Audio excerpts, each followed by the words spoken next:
Hello everyone, a very good morning and welcome to Byju's exam prep. Welcome to the last class on internal security. Yesterday we had a very productive day. We covered many important topics and we were talking about money laundering and terrorist financing. So yesterday we understood what is money laundering. I explained how money laundering is both an economic threat and a national security threat.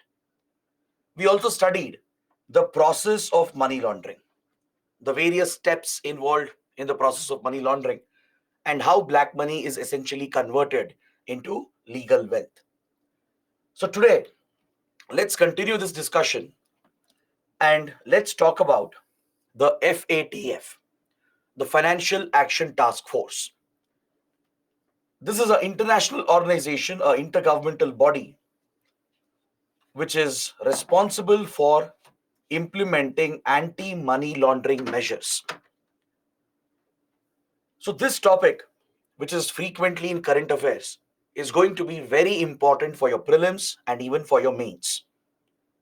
Because, as we discussed under the terrorism chapter, India has been proactively using the FATF in order to corner Pakistan. Because FATF also deals with counter terrorist financing.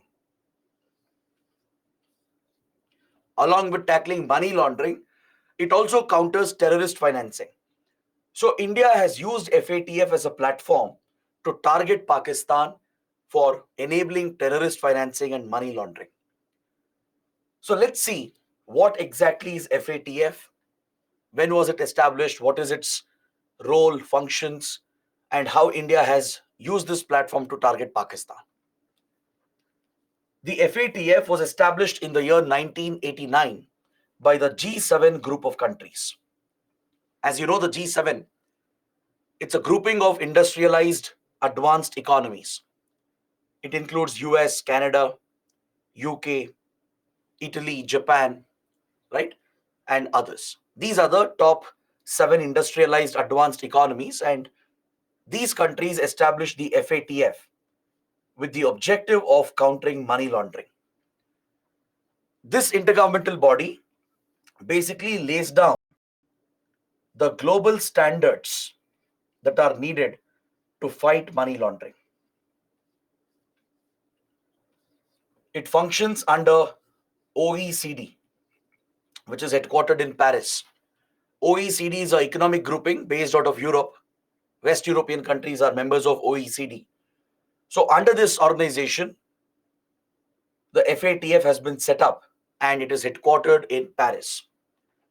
The FATF also has regional FATF styled bodies around the world in different regions. There are around 9 FATF styled bodies that implement the standards and enforce the measures of FATF. Is that clear? So there is a intergovernmental body in Paris under OECD which develops the standards against money laundering and terrorist financing. They are implemented and enforced through the regional bodies that are present in regions across the world. So initially, when the organization was set up in 1989, it had only one goal. It had only one mandate, which was to counter money laundering. Because by then, these economic offenses were emerging around the world, especially in advanced economies. Several large companies, high net worth individuals, they were evading taxes, or there were organized criminals as well who were pushing black money and getting it converted into legal wealth. So, to tackle this economic threat, this body was set up and its initial objective was only to counter money laundering. But after the 9/11 attacks in 2001, the second objective was added. Because as we discussed yesterday, the 9/11 attacks clearly exposed the connections between terror financing and money laundering. The funds used to sponsor the 9/11 attacks carried out by Al Qaeda against the US, they came through money laundering channels and Hawala transactions. So this clearly exposed the connections between organized crime, terrorism, and money laundering. So then the FATF members, they upgraded the organization, the intergovernmental body, and the second goal was added, which was to counter terror financing as well. So since then, this body is dealing with both money laundering and terrorist financing. So let us understand, what does the FATF do? What is its exact role? What has it recommended? And how countries try to follow and implement these standards. See, the FATF is essentially a policy making body. It comes up with the global policy, the global standards that are needed to fight money laundering and terror financing. It will suggest changes to your banking and financial system. It will suggest the establishment of an intelligence agency and a law enforcement agency to deal with these crimes. It recommends the adoption of a law, a national law, which is in line with FATF standards. So all these measures are recommended by FATF and a specific action plan is given by FATF. So the members and the countries around the world, they just have to follow these standards and incorporate this into their national legislation. So once this is done, the FATF has the power to monitor the member countries, whether the countries are following the standards. Are they implementing, enforcing these standards? Are they really acting against money laundering, terrorist financing? This can be monitored by FATF through its review power. It's not just an advisory body. It's not just a policy making body. It can enforce these standards. It can check what progress countries are making. And if any country is lagging behind, if it is lacking in its intention to fight money laundering and terrorist financing, it can even take action, penal action against those countries. So FATF has the authority to punish countries as well. Those countries which are deliberately not following the standards, which are enabling money laundering and terrorist financing, they can be punished by the FATF, and that is why it becomes a very powerful intergovernmental body. So let's look at what are the standards recommended by FATF. Let's look at the member countries. How many member countries are there, right? And how exactly these standards are enforced. See, FATF has 39 members, including India. India also has become a member of FATF. There are two regional organizations as well, that is European Union and the Gulf Cooperation Council. So these are the members. You don't have to remember all the countries because UPSC will not ask you on those lines. It's not possible to remember all 39 members. Just know that there are 39 countries, including India. Of course, many major Western countries are part of it. Then two regional groupings, the EU and the GCC. These are the members. So what the FATF recommends is that the member countries have to adopt these international standards and conventions, and they have to bring out a national law through their respective legislatures, national legislatures. A law has to be adopted that declares money laundering as a criminal offense. This is extremely important. Money laundering cannot be treated as just an economic offense and a civil offense.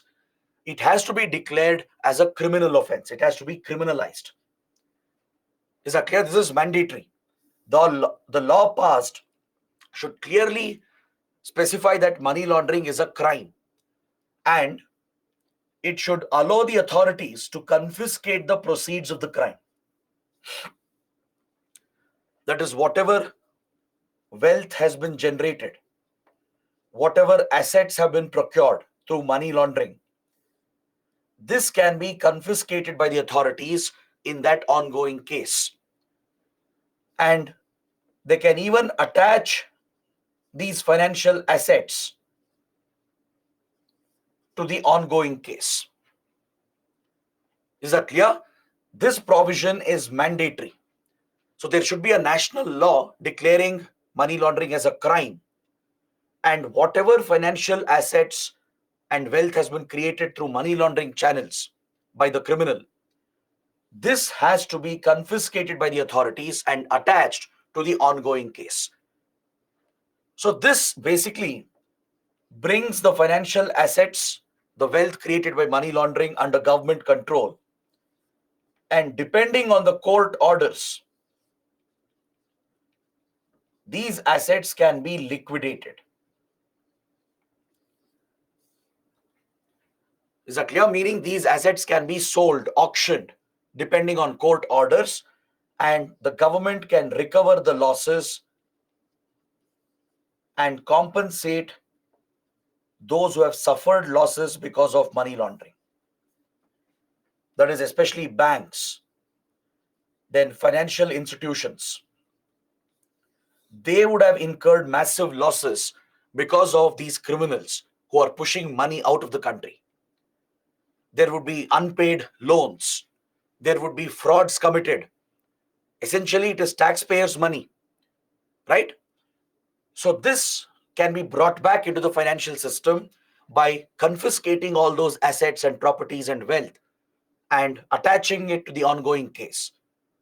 And once the case goes through, once the prosecution is upheld, and if the court holds this criminal guilty, right, the assets can be liquidated, meaning it can be sold off, it can be auctioned, and the money raised here can be used to compensate the banks and the financial institutions. Because money laundering threatens the financial integrity of the economy. It could destabilize the economy. So by bringing the proceeds back and by compensating the institutions, it helps in restoring the health of the banking and financial system. So this is a very powerful tool that will be available to the concerned authorities, and that is the reason why money laundering is seen as a very serious criminal offense. Then according to FATF, there has to be reforms carried out across the banking and financial sector. This law should provide for due diligence to be maintained by all the financial institutions in the country. The law should dictate how the banks have to maintain records, how they should maintain the accounts, and submit the information to the authorities when required. Because this is how suspicious transactions can be detected on the back end of the banking and financial system. If someone is trying to place black money into the system, if someone is breaking down the illegal wealth into small parts, and if they are trying to commit fraudulent transactions, then red flags have to be raised in the system to track this suspicious activity. This can happen only if the banks and financial institutions are following the standards established by FATF. So the RBI plays a very big role in enforcing the standards. For example, ensuring proper identity verification of the customer, that is your KYC process. I'm sure you would have gone through many KYC verifications.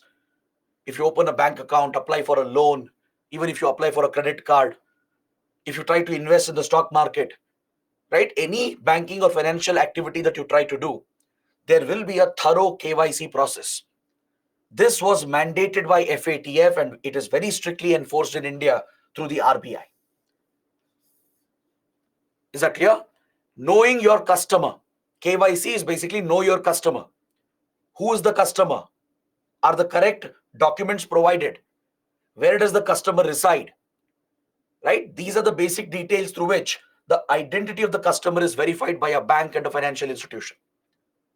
They have to maintain proper records. They should adopt international accounting standards. They have to keep it uniform. We can't follow some random standards. We have to follow the international record keeping accounting standards and maintain proper books. This data should be made available to the concerned authorities so they can keep a watch on suspicious activity. Bank officials, right? Even they are obligated to report any suspicious transaction, raise a red flag so that it can be further investigated. So this system of checks and balances has been implemented on the back end of the banking and financial system. As a customer, we don't get to see this from the front, but on the back end, there is a robust system which has been created which allows the authorities and intelligence agencies to keep a watch on suspicious financial activity. So these strict standards are recommended by the FATF. It has to be provided through a law so that it is enforceable. The FATF says that a dedicated financial intelligence unit has to be established to monitor transactions and generate financial intelligence.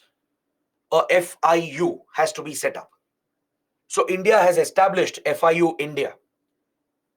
So FIU India looks at the banking and financial system and all the transactions happening in the country, and it tries to generate financial intelligence through which we can track money laundering and terrorist financing.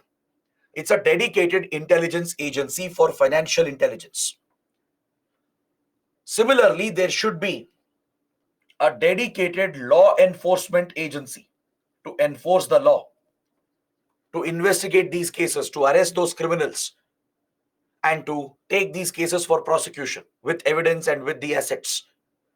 So in India, the enforcement agency is the ED, Enforcement Directorate, the Directorate of Enforcement. So ED is responsible for tackling money laundering and offenses related to foreign exchange violations. It enforces two very, very important laws. One is the PMLA, Prevention of Money Laundering Act.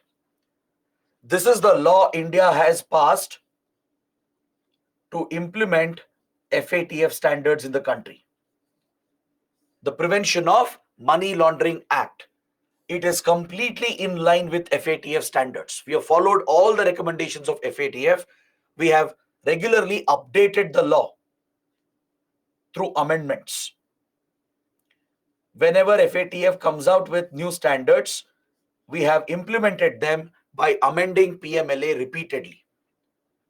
So this law gives the authority to the ED, Enforcement Directorate, to investigate these cases, to file the criminal charges against the accused, and attach all the assets to the ongoing case, confiscate the property, the assets, and attach that to the ongoing case. The ED has been given tremendous powers. It can pursue investigation, build up evidence against the accused, and prove that in a court of law. Then FATF also recommends that the member countries have to cooperate internationally, meaning they have to assist other countries which are investigating and prosecuting these cases. Because yesterday we understood that money laundering is a global level scandal. It can't happen in just one country. This money would have moved across multiple jurisdictions, multiple banks, financial institutions, private organizations, criminals might be involved. So without getting information, intelligence from other countries, these cases cannot be cracked. So it obligates the members and all jurisdictions in the world to cooperate internationally and help each other in investigation and prosecution. So these are some basic recommendations of FATF, and FATF can enforce them. It can enforce them through its review power. It has the power to monitor the progress of the member countries and all the jurisdictions around the world. Now see, these standards will not just apply on the 39 members. It will apply on every country in the world, whether they have become members or not. Through the regional bodies, it is made enforceable on every jurisdiction in the world. Is that clear? It's not applicable just for these member countries and the organizations. It is applicable on every jurisdiction. It's applicable on every country and every jurisdiction, and it is enforced through the regional bodies. The regional FATF styled bodies, they will enforce it. Now, what will happen if someone is not following the standards? Let's say there is a country which has not passed a law declaring money laundering as a crime. Or let's say there is a country which is not properly maintaining records in the banking and financial system. Or let's say there is a country which is deliberately encouraging money laundering to take place and even allowing terrorist financing to occur. If such countries are present, the FATF, through its review, can punish them by blacklisting those countries and by grey listing those countries. Is that clear? You would have heard about these terms.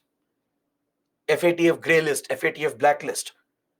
So these are the enforceable provisions available with FATF, and this has very serious consequences. So let's understand what is the grey list, what is the blacklist, and how India has used this to target Pakistan. Now, if a country is not following the standards, the FATF will first give a warning. During the review, if FATF finds any discrepancies, it issues a warning to that country by putting it on the grey list.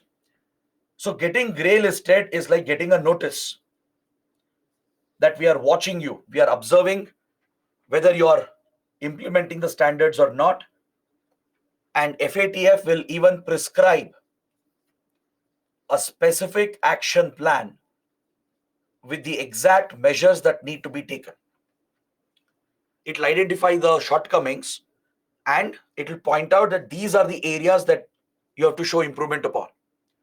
This is presented as an action plan to the country which has been grey listed, and a deadline is also given that you have to implement these changes within this time period. It will give maybe few months or 1 year or 2 years. Within this time, the country has to make those changes and try to implement the measures suggested under the action plan.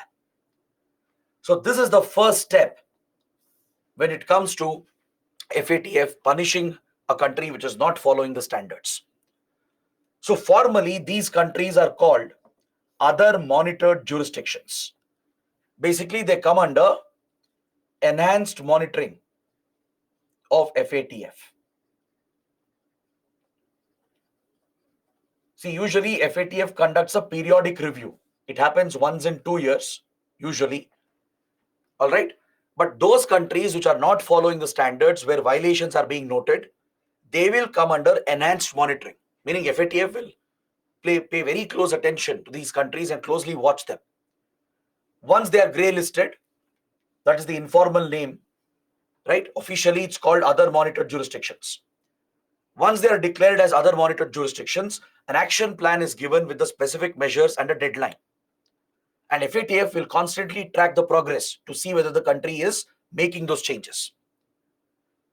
So this is like getting a warning, getting a notice. But getting grey listed also has some economic consequences. If a country is grey listed, it will affect your image. It will affect the international image of the country.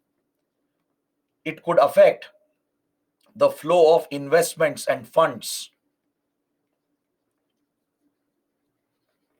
Is that clear? Foreign investors will become worried when it comes to investing in such a country because they know that the financial standards are not being followed. Donors and international organizations will stop giving loans and funds, or they might reduce providing loans and funds. Right? So foreign investment, foreign loans, funds might dry up or it might reduce, and this could have very serious economic consequences on a country. So getting grey listed is embarrassing for a nation.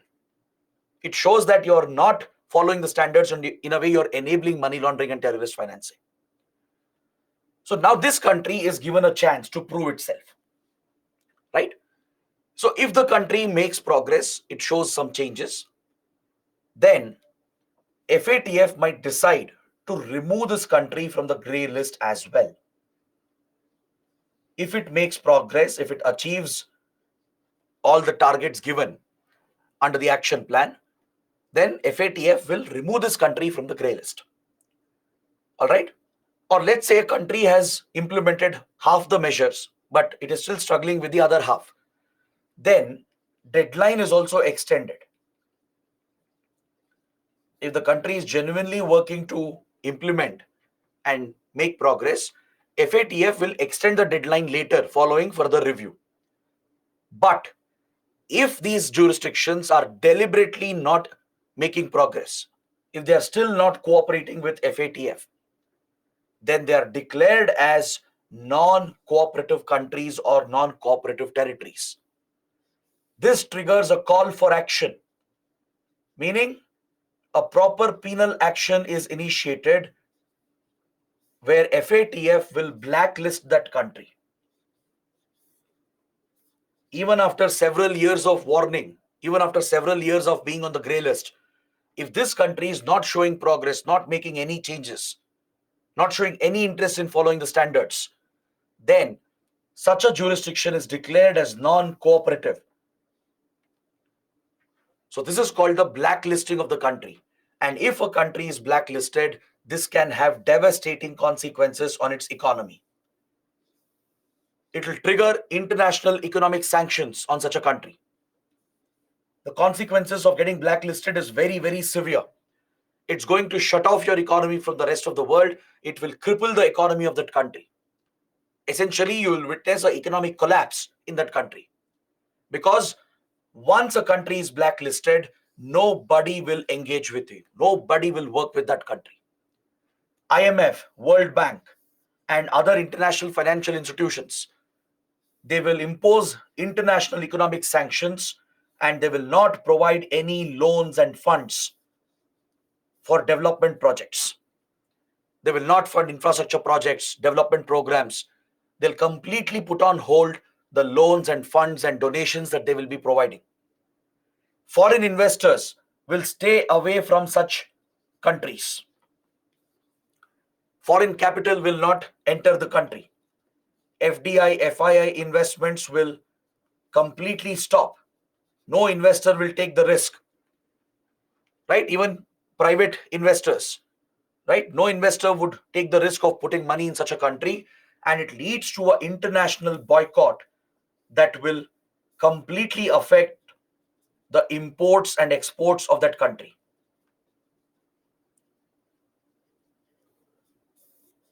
Is that clear? These are the serious consequences. The capital inflows will be affected. So as a result, the currency of that country will crash. Then credit rating agencies,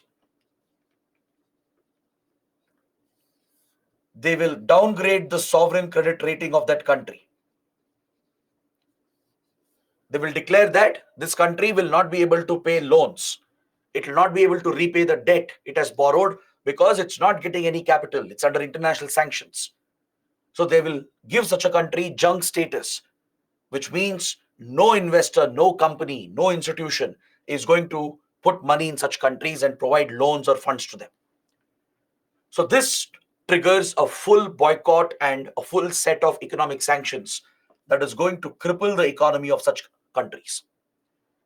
So that is why FATF is quite powerful, and India has been using this platform to target Pakistan, especially after Mumbai attacks. India is working with US, France, and many other countries to use FATF to target Pakistan. Because we know for a fact that Pakistan is not implementing money laundering and terror financing measures. Forget implementing the standards. It is actually enabling money laundering and terrorist financing. It is openly sheltering terrorists like Masood Azhar, Hafiz Saeed, who are globally designated through the UNSC 1267 Sanctions Committee. This is a breach of FATF standard. According to FATF, global terrorists should be under UN sanctions. But in Pakistan, clearly, they are moving around. They are having access to weapons. They are conducting rallies, promoting hatred against India, planning attacks against India, and easily raising funds and donations for their terror activities. Pakistan is allowing the money collected to be channeled towards terrorism against India. So India has built up the evidence, and with the help of US, France, and other friendly nations, we are using FATF to target Pakistan. In the last 15 years, Pakistan has been grey listed multiple times. It was grey listed for 3 years from 2012 to 2015. Is that clear? It was given an action plan and it made some progress and it was removed from the grey list. But again, Pakistan went back to the same practice. It wasn't respecting UNSC Resolution 2462, which calls for criminalizing terrorist financing. Pakistan has never declared terror financing as a crime. Even if it arrests the terrorists, it does not charge them with terrorism. Believe it or not, Pakistan has arrested Hafiz Saeed sometimes. It has arrested Zakir Rahman, Lakvi, and other wanted terrorists. But they have never been charged with terrorism. They have been charged with inciting law and order situation. They have been charged with petty theft, robbery. Such petty offenses have been put on them deliberately. It is not calling them as terrorists. It's not trying them as terrorists. So this is a violation of the UN sanctions and resolutions and a violation of FATF standards. We studied in a terrorism chapter that once a global terrorist is listed by the UNSC under 1267 resolution, the funds have to be frozen.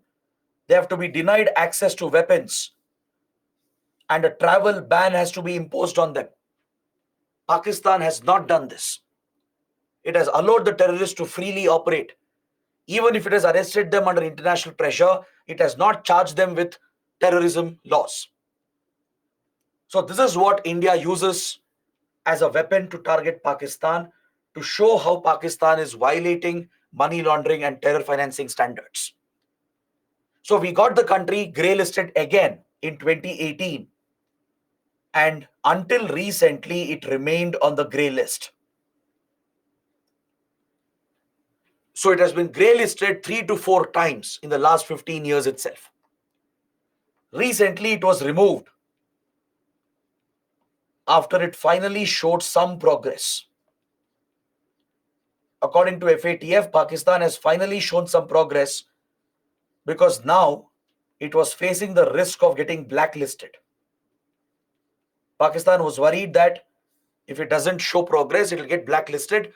And you already know how Pakistan's economy is performing. Right? Its economy is crashing. It's dealing with a massive crisis. And if it is blacklisted, that would be the death of Pakistani economy. So under this fear, Pakistan acted against few terrorists. It implemented some standards, adopted the action plan given by FATF. And due to the progress shown, it was removed from the grey list in 2023. Is that clear? So kindly make a note of this. All these points that we have discussed is very important. UPSC can ask you, how has India used FATF to counter terror financing and money laundering? How has India used FATF to engage in coercive diplomacy against Pakistan? So such questions can be asked. Now, do you know which countries have been blacklisted? Can you let me know in the comments? Any idea which countries are blacklisted by FATF?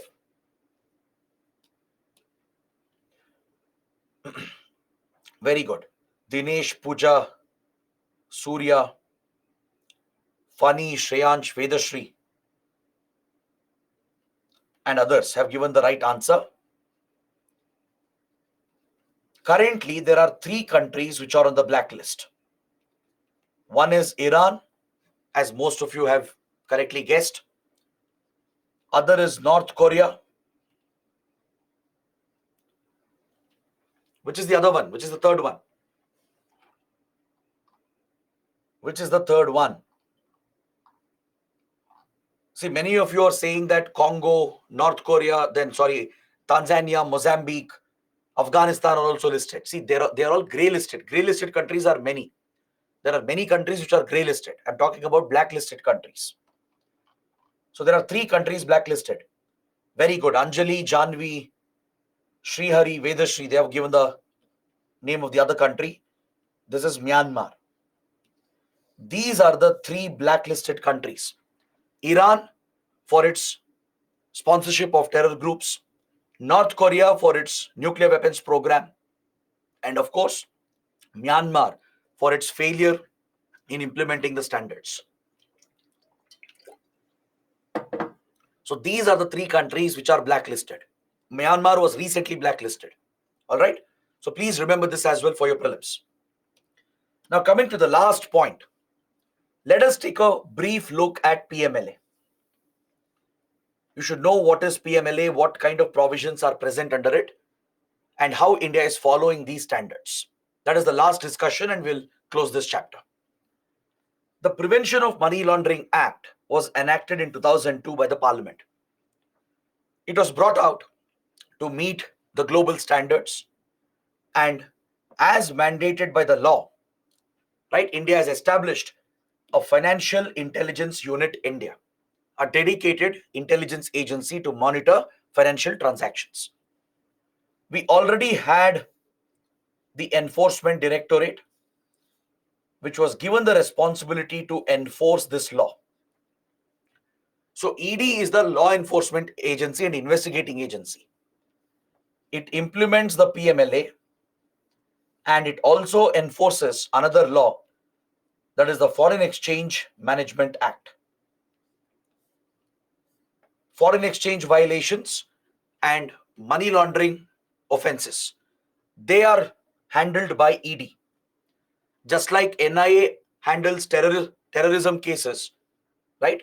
Similarly, ED will handle money laundering cases and foreign exchange violations. So ED is a law enforcement agency. It's an investigating agency. It's a law enforcement investigating agency, and it enforces the PMLA and the Foreign Exchange Management Act. So let us see how India is tackling money laundering through the law. First of all, India has declared money laundering as a crime.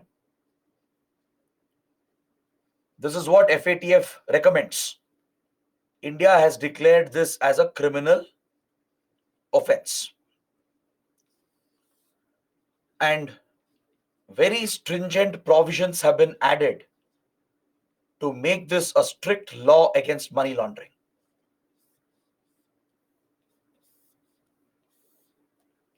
Is that clear?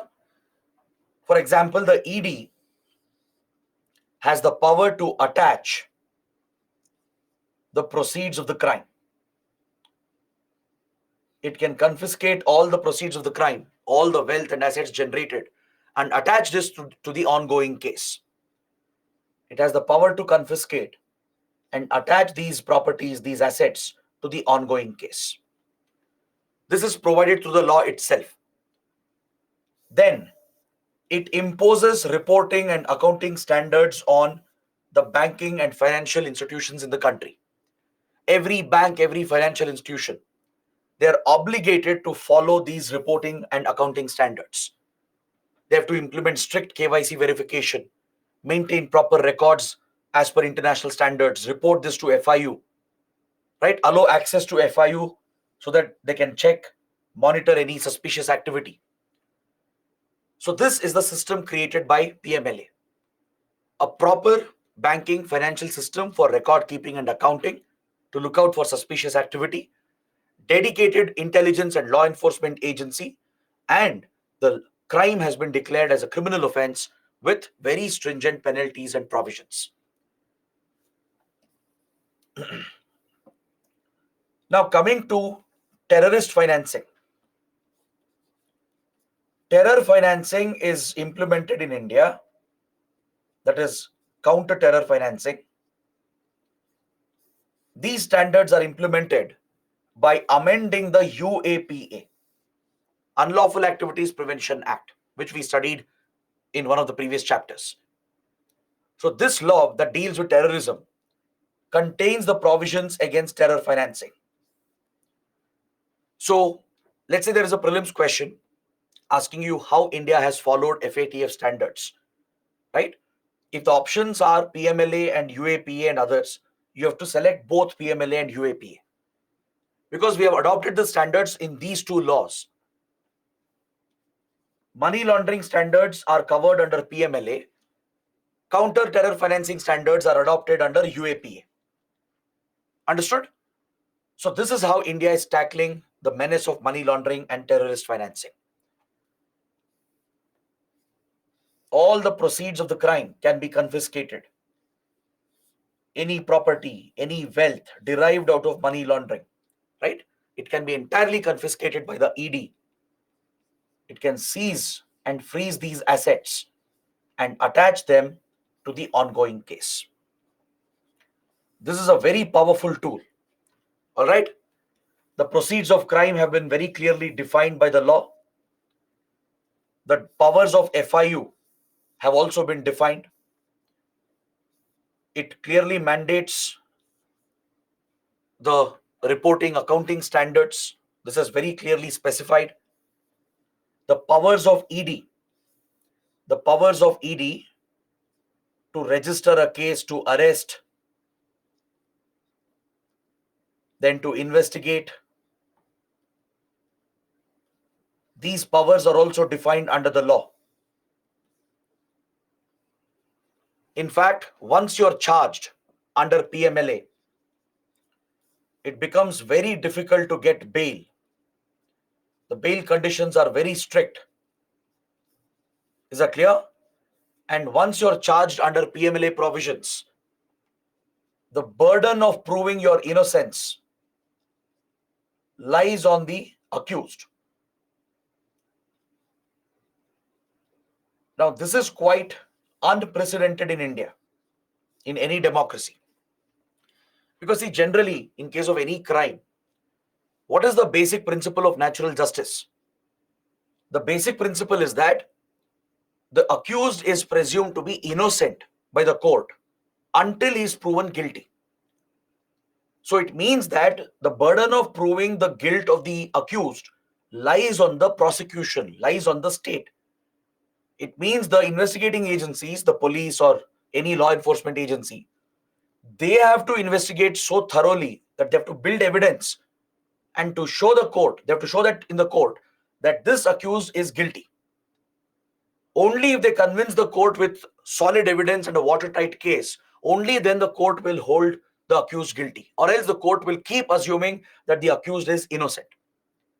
This is how the legal system, the criminal justice system works. That's how it should be in a democracy. But here there is one provision. The law says that the burden of proof is not on the state, it's not on the prosecution. Burden of proof is on the accused. Meaning, the accused is presumed to be guilty. Once, let's say, ED files a case against you, gets you arrested, right? You're presumed to be guilty, presumed to be involved in money laundering. Now you have to prove to the court that you are innocent, that you're not involved in money laundering. This puts the burden of proving innocence on the accused. So this is where a controversy comes up. This is controversial. In fact, recently the law was amended as well by the Modi government, and it has been made even more stringent, giving even more powers to ED. ED has been given tremendous powers, in fact. So this triggers a controversy because there are concerns that these powers are being misused for political reasons. There is always an accusation against the central government, not just the current government. I'm talking about previous governments as well. There has always been an accusation in India that central governments, that is the ruling party at the center, they've often misused central agencies to target political opposition. Be it CBI, IT department, ED, right? These agencies of the center, allegedly they've been used by ruling parties, right, over the decades to target their political opponents, to file false charges against them, to get them arrested, to confiscate their properties, to drag them through courts, right? So that political opposition can be curtailed. In case of ED, for example, it has conducted several raids in the country in the last few years. It has targeted industrialists, banks, politicians, etc. And the allegation is that in many cases, money laundering has not taken place. But still, false charges allegedly have been filed, and that is where the accusation comes. That is where the political controversy gets triggered. So you should know the other side of the argument as well. It's argued that the law is way too stringent. It is placing the burden of proof on the accused. Accused has to prove innocence, right? Otherwise, even with some basic evidence, he'll be held guilty and punished according to the law. Bail becomes very difficult. It has given tremendous powers to ED to arrest, to search, and to investigate and attach all the proceeds. So that is why the law is also controversial. The powers of ED has become a big controversy. There is an appellate tribunal set up as well for hearing any appeals against the orders of the adjudicating authority. Is that clear? So these are the key provisions that has been provided under PMLA, and recently the law was amended in 2019 to make it even more stringent. For example, the search and seizure and search of persons, this power of ED has been further enhanced. ED now has more powers to search, seize, and search persons who are accused of money laundering. Some are saying these are blatant powers, which are unchecked, which can be misused and abused. The others are saying this is necessary to combat money laundering. Because in recent years, we have dealt with major scandals, including the Vijay Mallya scandal, the Nirav Modi and Mehul Choksky scandal, the Lalit Modi scandal, right? I'm sure you know better.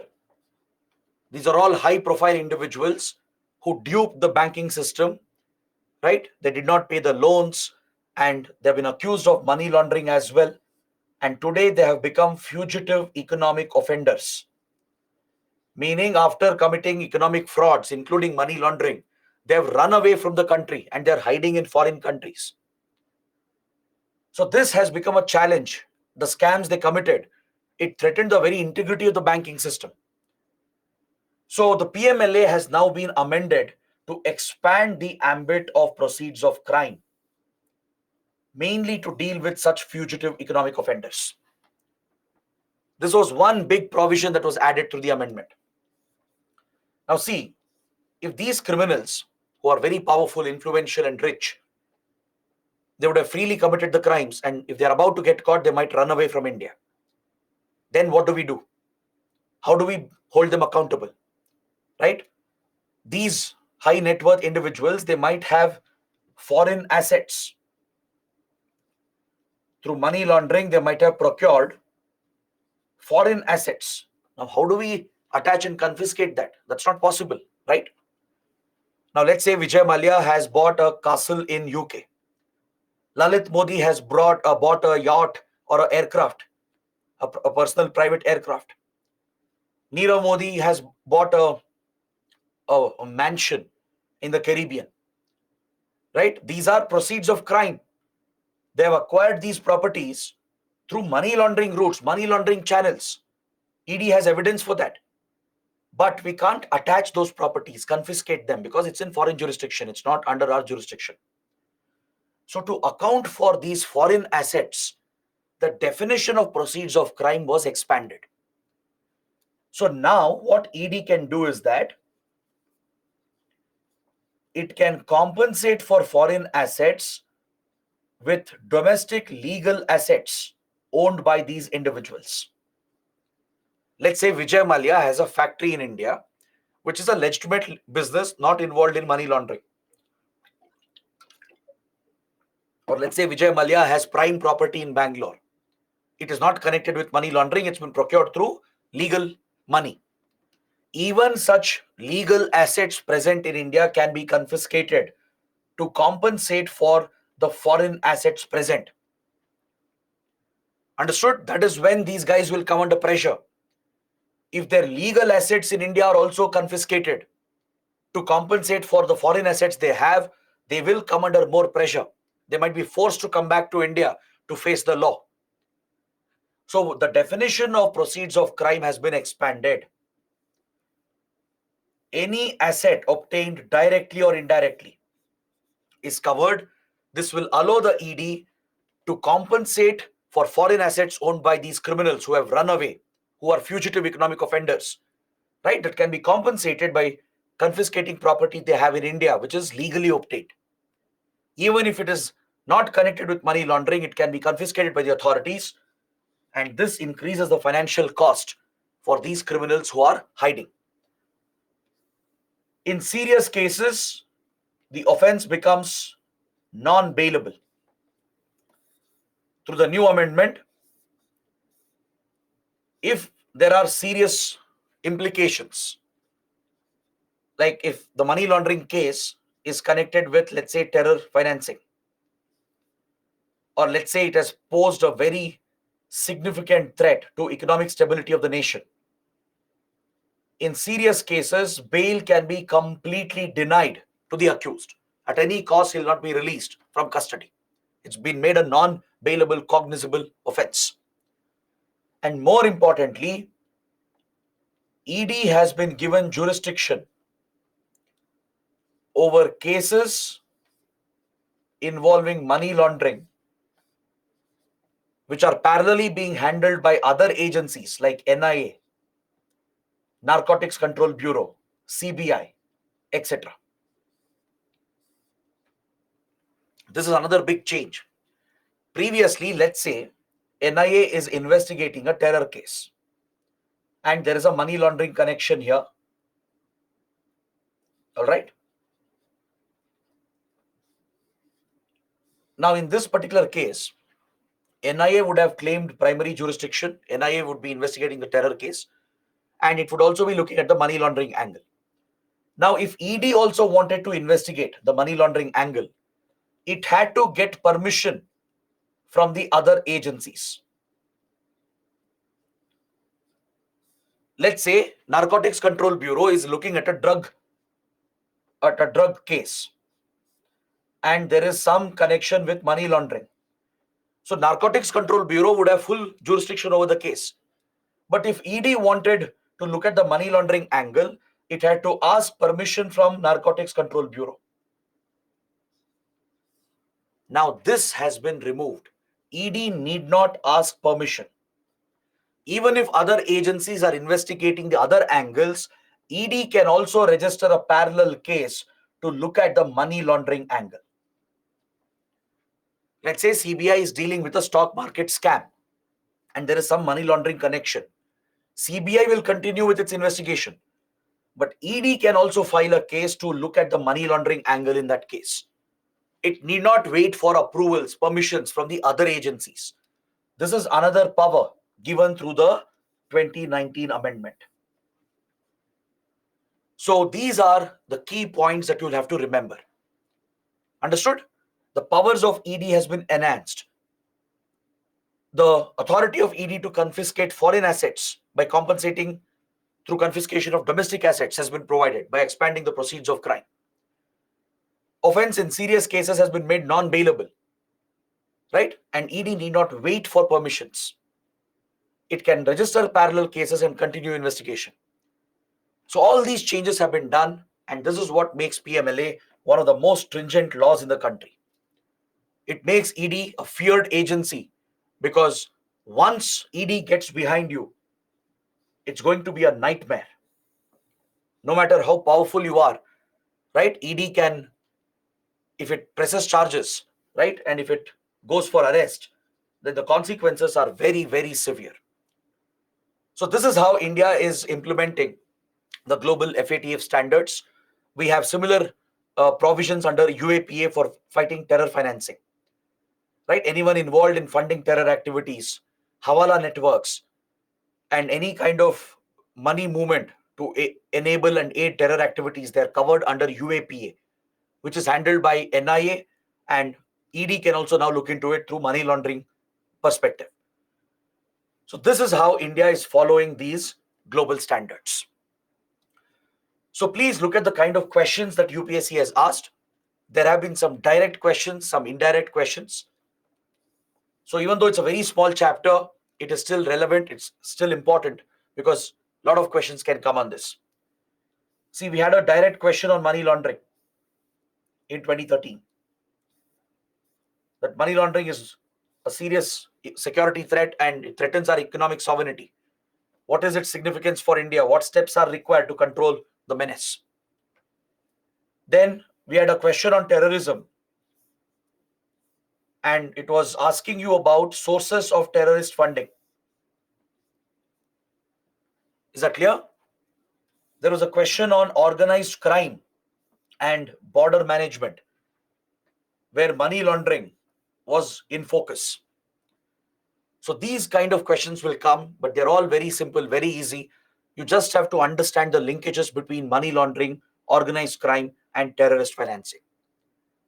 You just have to understand FATF standards, India's global efforts, and the provisions of PMLA. If you do this, this is more than sufficient. So please let me know if you have any questions, any doubts. Vedashri is asking any criticism or issues with PMLA. I just told you, the law is accused, criticized of being very strict. The law is criticized for giving tremendous powers to ED, which can be potentially misused by the ruling party at the center. That is the biggest criticism.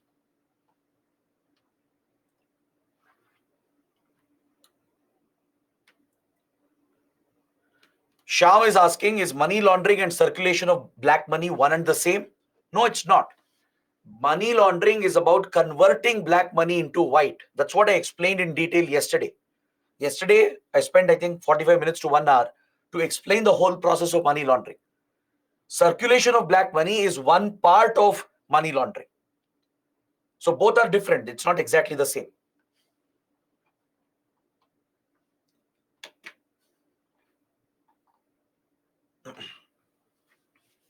Anjali is asking, all persons arrested under money laundering are known as FED. What is FED? It's not FED. It is FEO. And not all persons arrested under money laundering are called as FEO. I'll tell you what is FEO. FEO stands for Fugitive Economic Offenders. We have a separate law which describes who are fugitive economic offenders. These are the criminals who have committed economic offenses in India and they have run away from India. They are fugitives. They are on the run. They have run away from the law. Like Vijay Mallya, Lalit Modi, Nirav Modi. They are fugitive economic offenders. So not all criminals involved in money laundering are fugitive economic offenders. There could be people in India itself who are involved in money laundering. So not all money laundering criminals are called FEOs. Only those who have committed the crime and run away from India. Right? Those who have committed economic scandals here, right? Duped our banking and financial system and run away from India and hiding in another country. They are called FEOs, fugitive economic offenders.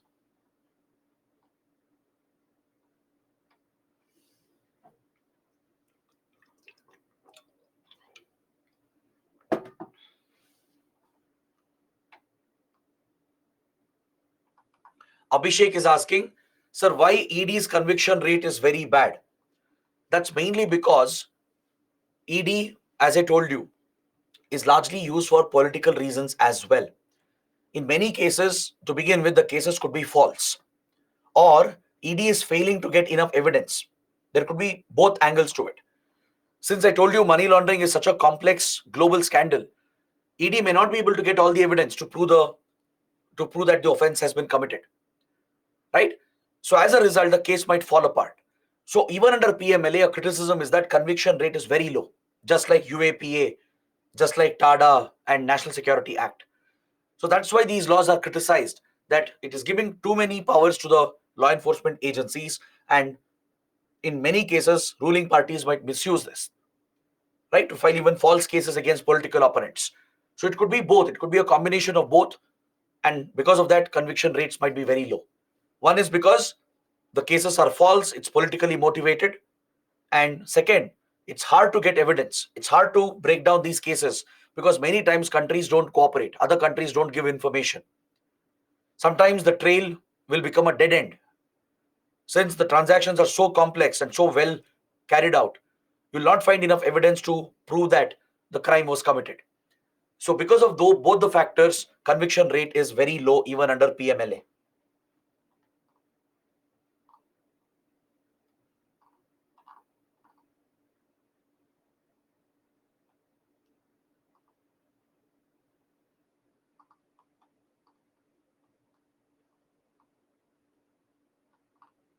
All right. So, guys, these were some of the questions. Now, let's head towards the next chapter, border security and border management. This is another interesting topic. It's a small topic actually, but now that we have a lot of knowledge about terrorism, insurgency, and all the threats India faces, it's going to be very easy to study and understand this. We basically have to look at the borders of India, the land and maritime borders of India, identify the challenges that are present, and what measures have been taken by India to counter those challenges. So that is what we have to study. So once I complete this, this would finish most of the syllabus. The last chapter, security forces and security agencies, it's a very factual chapter, right? So I've listed all the major security forces and agencies of India and given all the basic points.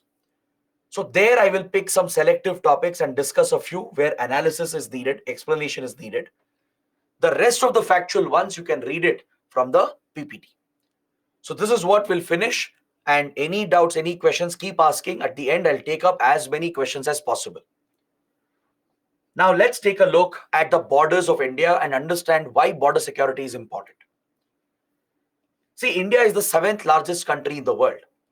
So obviously we'll have very large international boundaries. We have a land border that stretches to around 15,106 kilometers. We have a coastline, that is a maritime border, stretching up to 7,500 kilometers, including 2 major island territories, one of them which is in news. Right? Now please look at the map here. We have a 15,000 kilometer land boundary that we share with Pakistan, Afghanistan, China,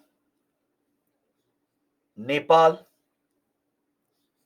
Bangladesh, and Myanmar. These are the countries with whom we share a land boundary, and in total it stretches to around 15,000 odd kilometers. Now, I want you to remember the approximate length of these boundaries as well. Don't by heart this, you don't have to mug up the exact kilometer, right? But I want you to remember this table. This table which I have provided here, I want you to remember in the same order. The country with which we share the longest land boundary is Bangladesh. We have a border stretching to up to 4,096 kilometers. So there can be a map-based question, a geography-related prelims question, right? With which country does India have the longest land boundary? Or a statement that India-Bangladesh border is the longest border and it measures around 4,096 kilometers. So such questions can come. The second longest land boundary is with China. Then comes Pakistan, Nepal, Myanmar, Bhutan, and Afghanistan. Remember this in the same order, in the descending order. And yes, we do claim to share a border with Afghanistan. Why? Why do we do that? Let's see. We claim that we have a border here with Afghanistan over here, exactly over here, which is around 106 kilometers. This is the official claim of India and the correct claim of India. In reality, we don't have this boundary. If you go to this place, if you try to go to that place, That region is not even under India's control because this is POK, Pakistan Occupied Kashmir. That is the Gilgit-Baltistan region, which is under Pakistani occupation, illegal occupation of Pakistan. Right? So in reality, we don't have access to this boundary. But we would have shared this boundary if the whole of J&K had belonged to India. Got it? Now, since India claims whole of Jammu and Kashmir, as it was acceded to India by Raja Hari Singh, we claim that we have a boundary with Afghanistan, and it is a correct point because that is what justifies our claims. If we don't officially say we have a boundary with Afghanistan, then it means you've given up claims on POK. That's why every Indian map, official map of India, any government document, even India yearbook, you'll be studying India yearbook for exams, right? So in the first chapter itself, you can see that the book says we have a border with Afghanistan. The maps, official maps, show a small border with Afghanistan, which is around 106 kilometers. This justifies India's claims. It strengthens our claims over POK and strengthens our position that Pakistan is in illegal occupation of this territory. If we had this connection with Afghanistan, we would have direct access to the strategic Wakhan corridor of Afghanistan. Let's say Pakistan had not captured this territory and it was with India. Then through Gilgit-Baltistan, we could have entered Afghanistan and reached the Wakhan corridor. It's a narrow corridor in Afghanistan that connects Afghanistan with Gilgit-Baltistan. From here, we could have reached Central Asia. We could have easily connected with Tajikistan, Uzbekistan, and Turkmenistan, which share boundaries with Afghanistan near Wakhan corridor. This is where you have the Hindu Kush mountain ranges. Is that clear? So that is why we claim this boundary. We want to reiterate our claim over the POK region, and we show in our maps that we have a boundary with Afghanistan. But on the ground, in reality, we don't have this boundary. It has never existed since 1947. Right? Because for short period, J&K was an independent state. It did not join India. By the time India went to war to fight Pakistan, after J&K acceded to India, these areas were already captured by Pakistan. Right? When Raja Hari Singh was still the ruler, right? When he was hesitating to join India, by then Pakistan had captured these territories. So only after J&K acceded to India, India fought back, right? Pushed back Pakistan and retook some of the captured areas in Jammu and Kashmir. But as the dispute got settled temporarily, right? These areas permanently fell under Pakistani control. So that is something you have to remember. We share a long boundary with China, a very important boundary with Myanmar, which we have already studied under Northeast insurgency.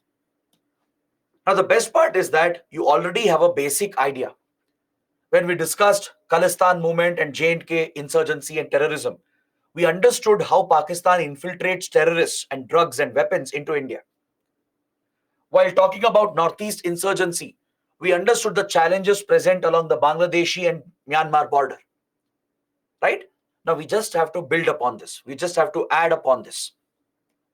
Next, we have a huge coastline stretching to around 7,516 kilometers.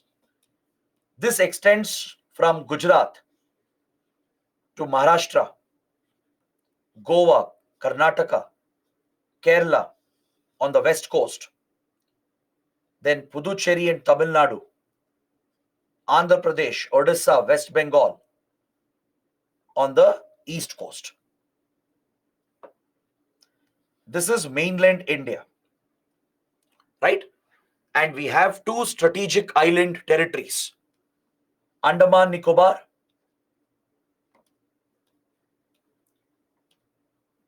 the Andaman Nicobar Islands, strategically located near the Malacca Strait, which is a major choke point. It's a very important shipping lane. Then the Lakshadweep Islands.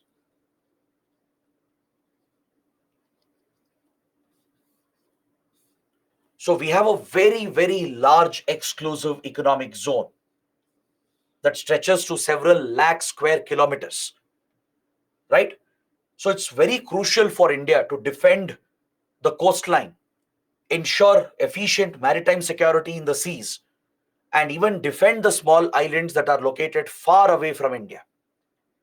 We have to protect our economic resources as well that are distributed across our exclusive economic zone. Now, these are very vast areas, geographical areas that we are talking about. Imagine a boundary of 15,000 kilometers, such a large coastline, such a large EEZ stretching to several lakh square kilometers. It's not easy to patrol and guard these boundaries. Because geography plays a big role, it creates challenges for our security forces. And by now, I think you can appreciate the importance of border management and border security. If your border management is not effective, if your border security is weak, external threats that are present across your border,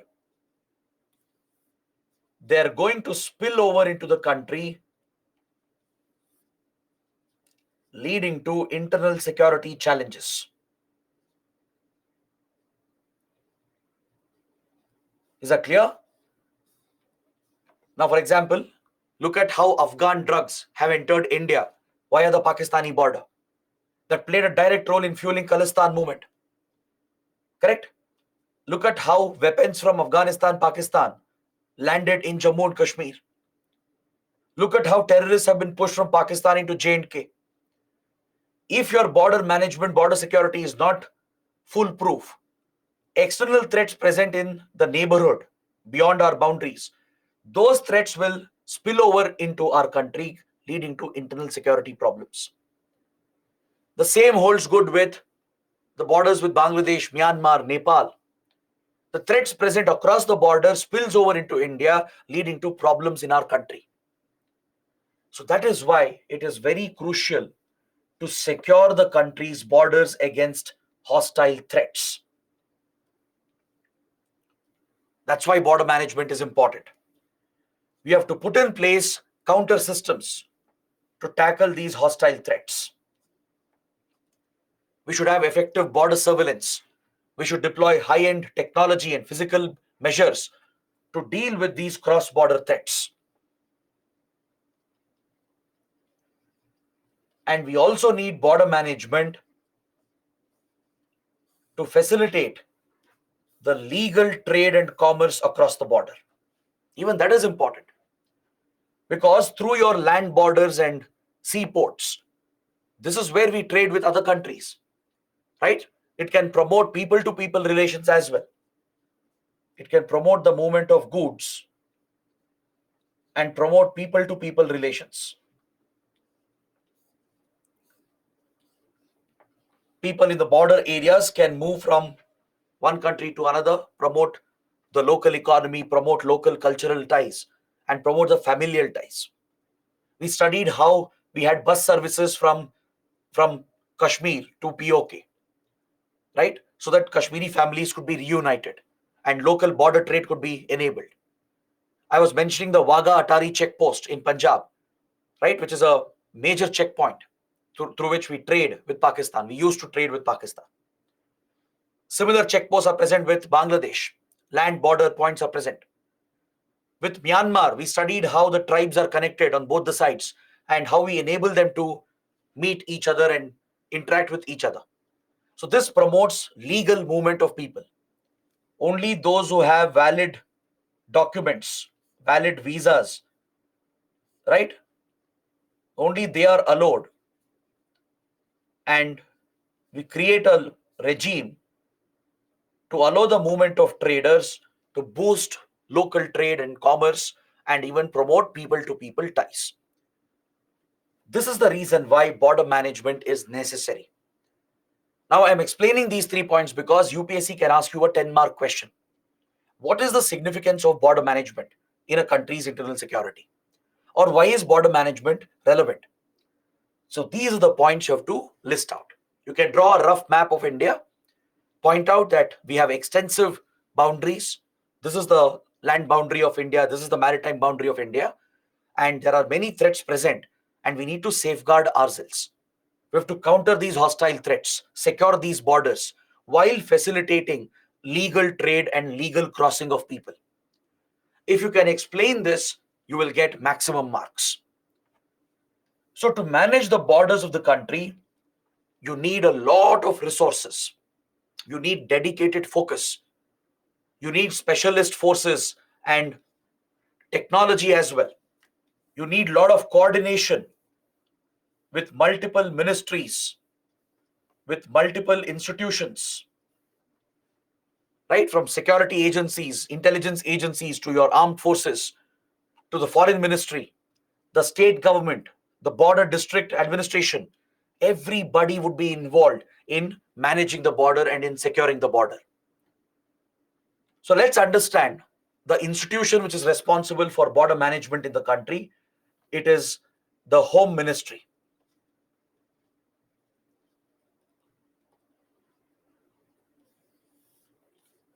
Since border management is connected to internal security of the nation, it's obviously the Home Ministry which is the nodal ministry. The MHA is responsible for managing the international borders of India and for securing these borders, and even to counter the threats present along the borders. So under the MHA, there is a dedicated department, the Department of Border Management, and there are two divisions under it. All right, under the department which deals with border management, countering the border threats, creating border infrastructure, etc., there are two separate divisions. Division 1, Division 2. Border Management Division 1 primarily deals with management of international borders. That is, deploying the border guarding forces, taking up border fencing to physically fence the border, deploying technology at the border to check any cross-border movement and criminal activity. This is what we call management of international borders. This task, which is a security-related task, is entirely managed by the Division 1 of the department. All right. Division 2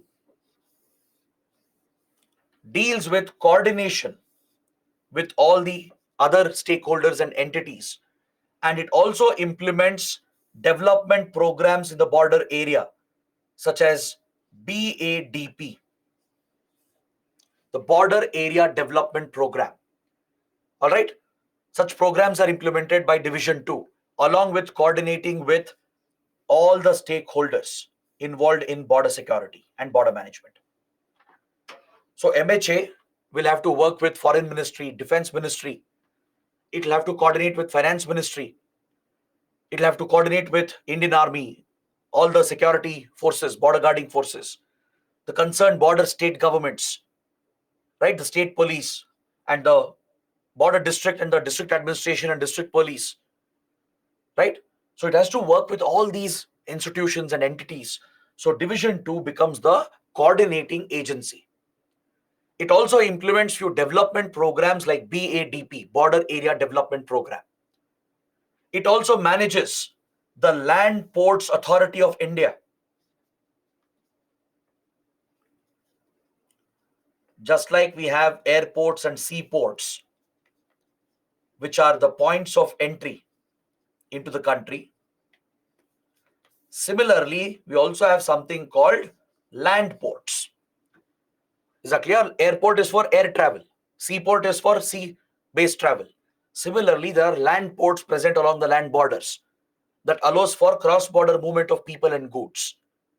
So to manage the land ports, we have a Land Ports Authority of India, which establishes integrated check posts or ICPs to facilitate border trade and the movement of people and goods.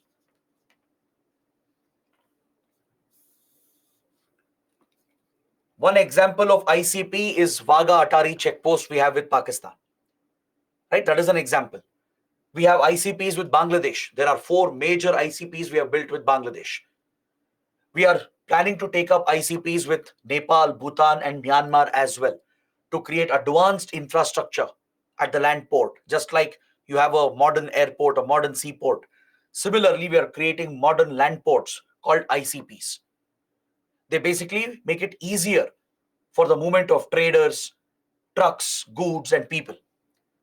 It will reduce the time involved in visa stamping, right? In passport checks, security checks, custom imposition, custom tax imposition.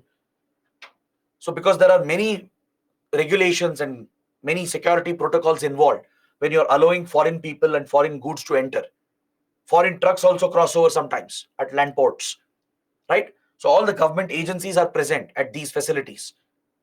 For example, at airport also you would have seen there are immigration officials, intelligence officials, CISF is present, right? Custom officials are present. They're enforcing all the security provisions. They are managing the airport, the movement of people and goods. Similarly, at land ports as well, multiple government entities will be present operating to manage the movement of people and goods. If the facilities are not good, there will be a lot of delays in processing the documents, in conducting the security checks, in imposing the taxes and duties. This will disrupt the movement of people and trade. So that is why we are creating modern land ports called ICPs. They are almost airport-like facilities with advanced infrastructure, with advanced facilities, and all institutions are present under a single roof. So they can fast track the clearing of the documents, security checks, and quickly move the people and goods to boost trade and cultural ties. So these land ports called ICPs are managed by the Land Ports Authority, which is under Division 2. So this is how the institutional architecture has been created in India to manage the challenging borders of India. Got it? Now, let us focus just on border security for some time. Let us just focus on border security. Border security is one part of border management. Border management is a much broader domain. Border management includes border security. It includes border trade, border development. This collectively makes up border management. Border security is one component. It's one of the main components of border management. Apart from that, there is border trade, border development, which is also part of border management. Now, let us look at just border security. Let's understand which forces are responsible for securing and guarding our borders. For this purpose, India has a dedicated policy called One Border, One Force, OBOF. One Border, One Force policy, which was implemented after the Kargil War. See, the Kargil War was a massive intelligence and security failure on India's part. Of course, India won the conflict later. We fought against Pakistan, we pushed out the Pakistani intruders, and we retook Kargil and the Dras Batalik. But I'm talking about before the conflict. Indian intelligence agencies and Indian army, they failed to detect the Pakistani intrusion on time. To begin with, the intrusion should have never happened. Our intelligence should have been better. Border security should have been better. Our security preparedness should have been better. So when the Kargil intrusion was detected eventually, it was considered as a massive security failure and intelligence failure. To address this, the Kargil Review Committee was established. After the war ended, after India fought and threw out the Pakistani intruders and captured these areas again, right? We won the war. Immediately, the Vajpayee government established the Kargil Review Committee, which is one of the most important security-related committees in the country. The task of the committee was to review India's security architecture, both external and internal security, to look at our border security, our intelligence agencies, armed forces, and suggest reforms to these institutions and these structures. Basically, to plug the gaps in our security architecture. This committee, the Kargil Review Committee, was headed by Dr. K. Subramaniam, a legendary civil servant. Dr. K. Subramaniam was from the IAS. He was an IAS officer, but he had considerable experience in the field of defense and security. He was seen as one of India's leading strategic thinkers. He was one of the leading strategic practitioners as well of India's security and defense policy. So under the chairmanship of Dr. K. Subramaniam, this committee was set up. By the way, he's none other than the father of the current foreign minister, Dr. S. Jaishankar. Is that clear? Subramaniam was the father of Dr. Jaishankar, the current foreign minister of India. So under his chairmanship, the KRC was established, and this committee went into all the aspects of India's security, from defense reforms to intelligence reforms, border security management, right? Based on that, it suggested a number of reforms, and several of the reforms have been implemented. Understood? One of the major reforms suggested by the Kargil Review Committee was one border, one force policy. Because before this, we had a very haphazard policy towards border security. Problem was the same border was being guarded by multiple forces. There was no clarity, there was lack of coordination, confusion that was creating security gaps in our borders. So the KRC said that instead of deploying multiple forces at the border and creating confusion and leading to overlap and unnecessary expenditure, come up with one border, one force policy, meaning one international border will be entirely guarded by one paramilitary force, one border guarding force. Is that clear? This was a recommendation of KRC which was accepted by the then government. Now please note down that there were two other important committees in India that dealt with security aspects. The group of ministers was also constituted by the Vajpayee government after the Kargil war under the leadership of L.K. Advani, the then Deputy Prime Minister of India. See, KRC was an official committee comprising of officials and experts. Similarly, a ministerial group was created under Deputy Prime Minister, who was also the Home Minister at that point. Under L.K. Advani, a group of ministers, a GOM, was set up by Prime Minister Vajpayee to consider these recommendations and security reforms and to review the security architecture and implement changes in our security architecture. So this is the second important committee that dealt with security related issues. First was Kargil Review Committee under Dr. K. Subramaniam. Second was GOM, Group of Ministers under L.K. Advani. And third was Naresh Chandra Task Force. Naresh Chandra Task Force under the Manmohan Singh government. Prime Minister Manmohan Singh appointed Cabinet Secretary Naresh Chandra to head a task force to suggest major security reforms. And these three committees have made an enormous contribution to India's security reforms that have happened in the last 2 decades. Is that clear? Naresh Chandra was the Cabinet Secretary, the topmost civil servant. So under his chairmanship, Prime Minister Manmohan Singh set up the committee, and the task force submitted its report in 2011. So many of the reforms suggested by Kargil Review Committee, Group of Ministers and Naresh Chandra Task Force, they have been implemented, leading to major improvement in our security preparedness. So you should know about these committees, just the names and what they dealt with. All right. So Kargil Review Committee suggested the one border, one force policy to simplify border security, and accordingly, the Home Ministry has implemented this. Instead of deploying multiple forces along the same border against one country, we came up with a uniform, streamlined approach where just one force would handle the entire border with one country. That is one border, one force. So under MHA, we have Central Armed Police Forces, which we have discussed under Naxalism. While talking about CRPF, I'd explained what are CAPFs. Central Armed Police Forces are the police forces of the center, which is under the Home Ministry. Some of the CAPFs are essentially border guarding forces. That is their primary role, primary mandate. See, there are many CAPFs.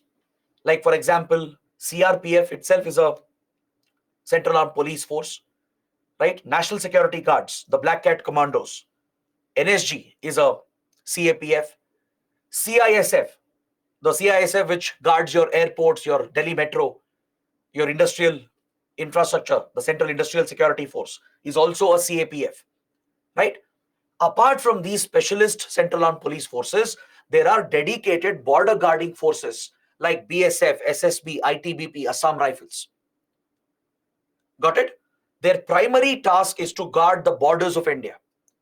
And under the one border, one force policy, each force has been assigned with a dedicated border. So BSF, the world's largest border guarding force, is responsible for guarding the borders with Pakistan and Bangladesh. The whole border with Pakistan is guarded by BSF from Gujarat till LOC, till Jammu and Kashmir. The entire border of Bangladesh, the entire 4,096 kilometer stretch is guarded by the BSF. The border with Nepal is guarded by SSB, Sashastra Seema Bal. SSB also guards the border with Bhutan. The Chinese border from Ladakh to Arunachal Pradesh is guarded by ITBP, Indo-Tibetan Border Police. Then finally, the border with Myanmar is guarded by Assam Rifles. These are the CAPFs, which are the dedicated border guarding forces of India. Understood?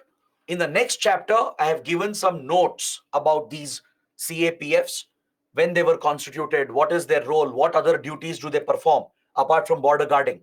So please go through that later. There's nothing much to explain. I'll not take up that for discussion because it's very factual. It's highly unlikely that UPSC will ask questions on security forces and security agencies. In the past, not a single question has come because it is a very factual area, right? So I've given some additional points, some relevant points. Just go through that later. You'll get to know what exactly is BSF, SSB, ITBP, Assam Rifles. What do they do? Apart from border guarding, do they perform any other role? Right? Of course they do. They are involved in disaster management. They manage elections. They give security for elections. Right? They act as the second line of defense for the Indian Army during war. If you are at war with, let's say, Pakistan or China, Indian Army will lead the first line of defense. And these border guarding forces become the second line of defense to back up the Indian Army. These are the other roles given to the border guarding forces. So please go through those points. Just remember, if possible, it might help you, but at least it will improve your awareness. Then coming to the maritime border, here the border guarding force, right? Here we have a different structure for maritime border. There is a 3-layered defense that we have created in the maritime domain. There is a 3-layered security architecture. The first layer is set up by the Indian Navy. The outermost security layer is set up by the Indian Navy, which is a armed force of India, a defense force of India. The second middle layer is by the Coast Guard of India.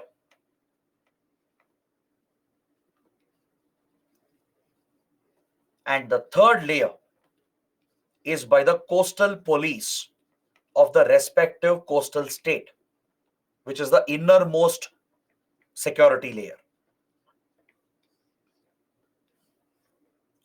Got it? This is the 3-layered maritime coastal security architecture that has been created in India. Now, please understand that Indian Coast Guard and Indian Navy both are armed forces. They are under Defense Ministry, not under Home Ministry. Navy is an armed force. Coast Guard also is recognized as an armed force in India. It's set up through the Coast Guard Act. So these are armed forces under Defense Ministry. So Defense Ministry plays a bigger role in maritime security. Home Ministry also gets involved, and coastal police, right, of the concerned state police, they form the third layer, the innermost layer. So these are the various border guarding forces of India. Now let us take a short break. We are in the middle of the session. Let's take a 15 minutes break. Please come back at 7:55. All right. Then I will continue the last part of the discussion. We'll look at each border separately. We'll identify the challenges, what threats are present, and we'll understand how India is dealing with them. We'll wrap up this chapter. Then I'll just introduce you to the next chapter, and you can go through the important factual points on the security forces of India. So I'll see you in 15 minutes. Come back at 7:55.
Hello everyone, welcome back to the session.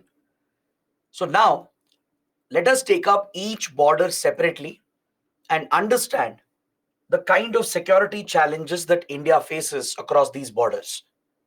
We'll identify the geographical challenges and the security challenges. Once we do that, we will discuss the measures taken by India to secure these borders. Because this knowledge could help you in prelims. There can be a geography based question related to our borders. Or in mains, UPSC can ask specific questions about India-Pakistan border, India-Bangladesh border, India-Nepal, India-Myanmar border. In fact, we have already got a question on the threats emerging from Myanmar across the border into India. We've got a mains question on that. So on these lines, such questions can be asked. So let's take a look at the borders with Pakistan. Now, first I will take you to the map so that you can understand these borders clearly. If you look at the India-Pakistan border, this is divided into two parts or two types. With regard to Pakistan, we share two types of boundaries. One is an international border, which is a settled permanent border that stretches from Gujarat all the way till Jammu. This settled boundary from Gujarat over here to Rajasthan, Punjab, and till Jammu, till this point. This is the settled boundary that we have with Pakistan, and it is officially called the IB or international border. So it stretches from the coastal areas of Gujarat in the Rann of Kutch region, covers the desert areas of Rajasthan, then Punjab, and the Jammu region. Now, the other boundary we have with Pakistan is the LOC, the line of control, which is the disputed temporary border, the de facto border in Jammu and Kashmir. Got it? So these are the two types of boundaries we share with Pakistan. There is a settled boundary, which is a permanent border. There is no dispute from Gujarat till Jammu. And a disputed boundary, a temporary de facto boundary, that is LOC, line of control in J&K. Now let us understand the terrain, what kind of geography is present here, what issues and disputes are present, what threats do we face over here. Now, if you look at the terrain in Gujarat, there is a coastal marshy area.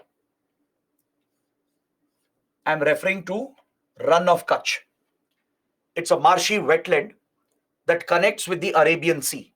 This is where our maritime boundary begins as well between India and Pakistan. Over here, we have a dispute. There is one small dispute where the IB is supposed to end. This is nothing but the Sir Creek dispute. You will study this in international relations. In IR classes under India-Pakistan relations, I will explain, right? Or if you have already attended, you know we have already covered this. We have discussed the Sir Creek dispute in the Rann of Kutch region. So this is where it is located, in the Gujarat sector, near the coastal marshy area present near Gujarat. Then as you move away from here, you come across a desert region which extends all the way into Rajasthan. So from part of Gujarat till the entire stretch of Rajasthan, it's a desert area, the Thar Desert. Then as you come to Punjab, you find agricultural fields and rural villages and even cities present right along the border. Like Amritsar, for example. Right? Amritsar is right across Lahore, and we have the international border passing over there. Two major cities divided by the international border. Then there are border villages, rural villages where agriculture is practiced right up to the border line. Then you come to Jammu and Kashmir. In Jammu and Kashmir, again, the terrain, the geography present here is very difficult, very complicated. It's the Himalayan terrain. You have hilly, mountainous region. And especially in the Jammu division, in the Jammu sector, there are dense forests as well. Remember, under terrorism, I explained how in the Jammu region, in the Poonch Rajouri division, to the south of Pir Panjal Valley, we have forested areas where infiltration has increased recently. The terrorists are infiltrating here in the last few months because it's easy for them to hide in the forests, and there are boulders and caves available where they can easily hide and conceal their weapons. So imagine how difficult it must be for our security forces to secure these areas. Then as you move towards Kashmir, towards the higher altitude Himalayan mountains, you come across heavy snowfall, particularly during winter months. And there are multiple rivers of the Indus Basin that cut across the boundary. Now I'm explaining the geography as well because it helps you understand the complex terrain that is present, which becomes a challenge for border security. Understood? If you understand the geography, you'll easily understand the security problems. Now imagine the diversity of the geography here, from a coastal marshy wetland to high altitude mountains covered with snow, with hot deserts, urban areas, and dense forests. How challenging it must be for BSF to deploy the troops here and patrol these borders and to carry out surveillance. So the geography itself poses one of the biggest challenges when it comes to border security. And don't forget, these are remote areas. There are some remote areas which are not even properly connected. So deploying the troops and equipment and securing these boundaries is going to be a huge challenge. It's a logistical challenge. So the security threats that we face here primarily is related to infiltration of terrorists. We have studied in detail how Pakistan provides state support for cross-border infiltration of terrorists, especially in Jammu and Kashmir and sometimes in Punjab as well. Pakistan has enabled cross-border infiltration, and these terrorists who cross over, they commit major acts of terrorism against India. Then organized crime is another major threat. Smuggling of drugs, arms, and even money. Many times, the money which is sent over will be fake Indian currency notes, FICN. Pakistan prints fake Indian currency notes. The ISI is running a covert economic war to destabilize the Indian economy. It prints high quality Indian currency notes, which are very, very similar to the notes printed by RBI. Even the new notes after demonetization, Pakistan has the ability to print them, right? And it pumps the FICNs, fake Indian currency notes, to destabilize the economy and to fund terrorist activities. There are local smugglers as well who are involved in these criminal activities. They traffic drugs and weapons across the border into India. The challenge here is that there are underground tunnels that have been dug there are many underground tunnels which are very hard to detect, through which the infiltration is enabled. In Jammu and Kashmir, terrorists use underground tunnels to sneak across the LOC. In Rajasthan and Punjab, smugglers especially, who would be working for ISI, they will pass across the border through underground tunnels to smuggle drugs and weapons into India. And a new emerging threat is the usage of drones to drop drugs, money, and even weapons onto the Indian side. Pakistan is using commercially available drones, which are very cheap, especially the Chinese drones. They are very cheap, very easily available in the commercial market.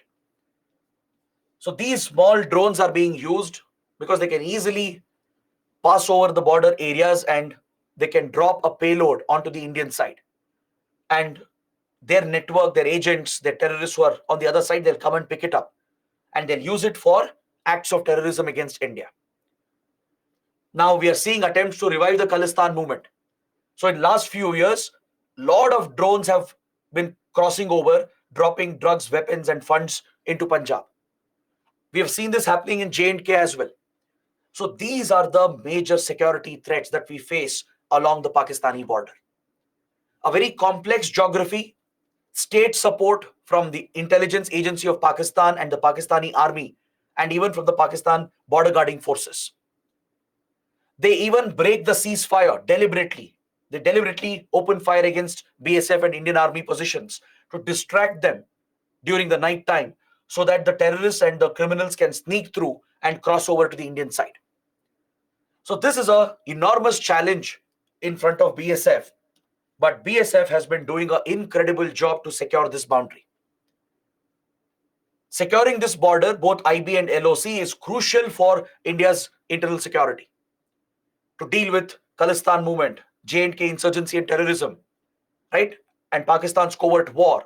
Securing this border is of utmost importance. So BSF has deployed plenty of resources with help from MHA and also from Indian Army. Is that clear? So this border has been fenced by India. The IB has been fenced. And we have floodlit the border, meaning lights are installed, very high intensity lights, so that there is visibility during night time that will allow our troops to detect any cross-border movement and they can target the smugglers and the terrorists. So almost the whole IB is completely fenced. There is a barbed wire, a physical barrier which has been created to prevent any illegal crossovers, and the whole border is floodlit. Is that clear? It is very clearly visible from outer space as well during night time. You can clearly see the IB between India and Pakistan because the whole line is floodlit by India. All right. Apart from these physical measures, we are deploying high-end technology. High-tech surveillance equipment is being used because technology can act as a force multiplier. You can't have troops everywhere. When you share a 3,000 plus kilometer boundary, the two with a hostile country, you can't have troops guarding every inch of the border. It's physically impossible. It's humanly impossible. So to cover the gaps present and to enhance our monitoring and surveillance, high-end technology is necessary. So we are using satellite surveillance. ISRO has launched advanced Earth observation satellites that can provide very high resolution pictures in real time. This serves a military purpose. These are the military satellites, the spy satellites of India. You would have heard about RISAT, Cartosat, and many others. These Earth observation satellites, which are equipped with thermal imaging, optical cameras, and even synthetic aperture radar, They can give you very good quality, high resolution pictures in real time, through which we can monitor the deployment of Pakistani troops, the movement of Pakistani troops, and even infiltration attempts. We can even track the movement of terrorists and smugglers who are trying to cross over. We are using drones very effectively for surveillance.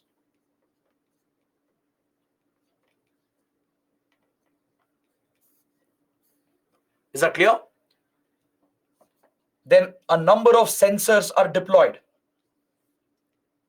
especially laser-based sensors to detect motion, motion-triggered sensors to detect any movement, then thermal imaging to detect any presence of heat which is emitted by human bodies, right, or by any organism. Thermal imaging equipment that is used, and even night vision goggles are provided to the BSF and even to the Indian Army. So these equipments are helping the BSF to secure this boundary. It also has very unique vehicles to help the troops to move around. To patrol the coastal marshy area in Run of Kutch, it has acquired advanced boats, high-speed boats which can navigate marshy, shallow wetlands. It has a dedicated specialized unit which is well versed in water-based patrolling as well. For the deserts, it has raised a camel unit. It uses all-terrain vehicles or ATVs. Even for the snow-capped areas, ATVs and skiing equipment is deployed. The troops are trained in mountaineering, in rappelling. All these special skills are taught, and the adequate resources are provided, the kind of vehicles are provided with the right surveillance equipment to step up our security at this critical border. So this is what you should understand from a border security perspective. Is that clear? What are the security challenges? What is the geography, the terrain? And what measures are we taking? That is more than enough. Now let's do the same for the remaining borders as well. Let's look at the next border, which is the most challenging border as well, that is Bangladesh. This is the longest land boundary of India. As we saw, it's around 4,096 kilometers. And it covers West Bengal, Assam, Meghalaya, Tripura, Mizoram. Right? These are the border states. Please remember this. Very important for a map-based question. Now here as well, the geography is very complicated. It's a very complex terrain that we are dealing with.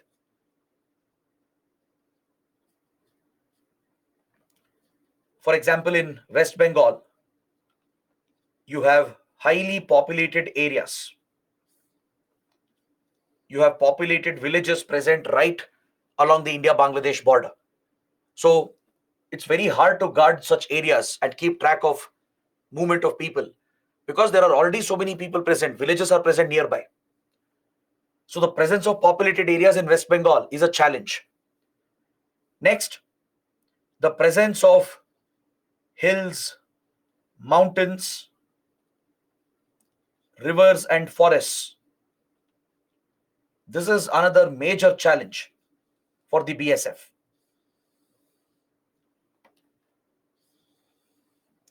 See, between India and Bangladesh, there are multiple transboundary rivers. We have around 53 to 54 transboundary rivers that flow from India to Bangladesh. So that creates a riverine network and some wetlands, which becomes a natural gap in the border. Then towards Assam, Meghalaya, towards Garo, Kasi, Jaintia region, right? Then the Barak River towards Assam. Then towards Tripura and Mizoram, you have Feni River and again hills and mountains. So it's very, very difficult to guard and secure such a boundary because there are too many natural gaps. If it is just an open field, a plain grassland, then it would be easier to guard and secure those borders. But if you have multiple rivers, wetlands, mountains, forests, this becomes a natural gap which makes the border highly porous. This is what we mean by a porous border, meaning there are gaps, natural gaps present, which are very difficult to guard and patrol. So there are many threats present here, especially organized crime. Organized crime is very rampant as we studied under Northeast insurgency. Drug trafficking, arms trafficking, human trafficking, wildlife trafficking, and even pumping of FICNs. Bangladesh is one of the major routes through which Pakistan is pumping FICNs into India. The ISI prints the fake currency notes, smuggles them through criminal networks into Bangladesh, and pumps them across the border into India. This is one of the routes through which FICNs enter into India on a very large scale. There is cattle smuggling as well, particularly from West Bengal, which becomes a communal issue because of the religious sentiments attached with the cow. So these are the various criminal activities along with rampant illegal migration, which was responsible for socio-ethnic problems in the Northeast. We studied under Northeast insurgency how illegal migration from Bangladesh became the root cause for Ulfa insurgency in Assam and the Tripuri insurgency in Tripura. Right? We studied that in detail. So you can mention all these points. Persistent illegal migration. Right? It has gone down of late because Bangladesh's economy has improved, border security has improved. Illegal migration has come down drastically. But from 1971 to 2009, during those 30 odd years, there has been large-scale illegal migration. It has directly contributed to insurgency in Northeast India, especially in Assam and Tripura. Large-scale criminal activities, smuggling and trafficking of illegal material, that is contraband. We call it contraband. Contraband is nothing but illegal materials which are smuggled, which are trafficked. It could be drugs, it could be gold, it could even be precious commodities, expensive electronic items, right? All illegal items which are smuggled into the country. That's called contraband. That's another term which is used. So smuggling is very rampant here. Many criminals operate, and don't forget, Pakistan has pushed terrorism as well from here, from across the border. It has supported many insurgent groups like Mizo National Front, NSCN, NDFB, Ulfa. All these Northeast insurgents had been given a safe haven to hide and take shelter in Bangladesh. Hostile Bangladeshi governments and Pakistan, right? They have used this region to shelter Northeast insurgent outfits and even terror groups like Huji. Huji is a Pakistan-sponsored terror group based out of Bangladesh. It's a Bangladeshi terrorist organization, Harkatul Jihad-e-Islami, but sponsored by Pakistan. ISI sponsors Huji, but it mainly operates from Bangladesh and targets India. So cross-border terrorism is present here as well, and it's one of the major factors that has contributed to the destabilization of Northeast India. That's why I told you, when Sheikh Hasina came to power in 2009, when Awami League government was formed, right, it was a turning point for India because since then, Northeast has become stable. Sheikh Hasina hasn't lost a single election, right? She has remained in power consecutively and she has acted against these terrorists and insurgents who were targeting India. So these are the major challenges we have faced, the security threats that we have faced. And the geography is adding to the problems because it creates a highly porous border with multiple natural gaps. So here as well, the measures are very similar. The BSF, which is responsible to guard this border, has taken pretty much the same measures. Wherever possible, the border has been fenced partly. It's not entirely fenced. Unlike the international border with Pakistan, this border is not entirely fenced because it's, again, not practical, not possible to do it. It will require enormous resources. So wherever possible, wherever the risks are higher, partly fencing is done, physical fencing is done. Wherever possible, flood lighting has been installed and high-tech surveillance equipment is deployed.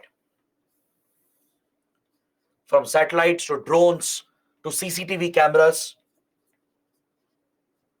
night vision goggles, thermal imaging devices, they're all deployed here to assist the BSF to guard and secure this border. All right. Next, let's look at the border with Nepal. The India-Nepal border. The India-Nepal border is very unique. This is the only open border with India. This is the only open border that India has with another country. Open border means there are no border controls. There are no border controls. This is part of our diplomatic relationship. This is the very foundation of India-Nepal relations. In 1950, we signed the India-Nepal Treaty of Peace and Friendship. This treaty is the foundation of the bilateral relationship. And under this, we have established a system of open border. It means that there are no immigration checks. You don't need a visa to enter Nepal. Nepalese don't need a visa to come to India. This is similar to the Schengen zone that is there in Europe, in European Union, right? The idea behind an open border is to facilitate the free movement of people and goods so that economic and cultural relations can be promoted. See, with Nepal, we share historical, civilizational ties. There are deep religious links through Hinduism and Buddhism, right? We have deep-rooted human connections with Nepal. So to promote that relationship, to keep that strong cultural bond, we created an open border, and this is the very foundation of this relationship. So the border controls are fully relaxed. There is no visa immigration that is needed. And even the security forces, they have some restrictions under the treaty. The border guarding force, SSB, it can't open fire. It can't carry heavy weapons as per the treaty. It applies for Nepal's border guarding forces as well. Because if you militarize the border, then it will affect the movement of trucks, goods, and people. Right? If you have to simplify the movement, keep it open, and promote free trade and free movement, then you have to minimize the security presence and keep restrictions on the use of force. So under the treaty, SSB has certain restrictions when it comes to carrying heavy weaponry and using the lethal option, that is opening fire. There are restrictions in order to ensure that this remains a free border, an open border to promote our economic and cultural ties. But however, this open border gets misused quite often. The border states are Uttarakhand, Uttar Pradesh, Bihar, West Bengal, and Sikkim. Now, if you look at the terrain, this is again a very complex terrain. Towards Uttarakhand, it's the Himalayas, which creates the challenge. High altitude mountainous region, dense forests as well. Then you come towards UP, Bihar. This is where we have the Terai belt, the Terai region. The southern plains of Nepal extends across the border into UP and Bihar. And here you have multiple rivers and wetlands and forests. Got it? The Ganga and its tributaries, they cut across the border from Nepal to India, creating a riverine network and multiple wetlands. There are some dense forests as well. Plus, the Terai region is critical because this is where the Madhes community or the Madhesis have a connection with India. Madhesis are the natives of Terai, of Nepal's Terai. Right? Madhesis are the natives of Nepal. In southern Nepal, in the Terai region, they are found. They are connected with UP and Bihar because they have familial connections on the other side of the border. They marry into Indian families. They come across into UP, Bihar for marriage. So there are marital relations that exist, familial ties that exist over here. So it's crucial to protect those familial people-to-people contacts, which is the very, very bread and butter of India-Nepal relations. Then West Bengal, near Siliguri, which is a choke point, a narrow land corridor. Then again you come to Sikkim, you have the towering Himalayan mountains, snow-capped high altitude mountains towards Sikkim. So this is the difficult geography present towards the Nepal border. So obviously, there are natural gaps that create a very big challenge with regard to border security. It makes the border extremely porous. Is that clear? Now, if you look at the security threats present over here, the threats are quite considerable, especially in 1990s. We faced a major challenge as Pakistan had turned Nepal into a base of its covert operations against India. The ISI had deeply infiltrated into Nepal, and it was conveniently using Nepal as a base to target India. So this became a route for infiltrating terrorists. Even ISI agents are known to have infiltrated into India through the Nepali route, because it was an open border with relaxed security and no border controls. So they could easily misuse this, and they could create security challenges for India. Organized crime is very rampant. All forms of organized crime, drug smuggling, arms smuggling, and even human trafficking and wildlife trafficking. So these remain major concerns for India. Pakistan has smuggled weapons, right? It has managed to infiltrate, exfiltrate terrorists and agents through this route. If you remember, we studied about Indian Mujahideen. I explained how IM terrorists who were recruited in India, they would sneak into Nepal across the border, and then they would be taken to Pakistan for training, and they would be brought back to India through the Nepal route. Right? We discussed the IC-814 hijacking, how Pakistani terrorists hijacked Indian aircraft. Right? So there has been a great misuse of Nepal and the border here, especially by Pakistan. And this has been another preferred route for pumping FICNs into India. Just like the Bangladeshi route, even the Nepali route has been a preferred route for the ISI to push FICNs, fake Indian currency notes. If you've seen the web series Farzi, right, on Amazon Prime, starring Shahid Kapoor and Vijay Sethupathi, it actually very well depicts the FICN routes, right? How Pakistan and criminal gangs play a role in pumping FICNs through Nepal, through Bangladesh, even through Myanmar and Sri Lanka, right? That's a very real depiction. That's the reality as well. So Nepali border also is used to push FICNs and other contraband into India. So today things are better. Today we have worked with Nepal to improve border security. The SSB is very proactive in securing the border.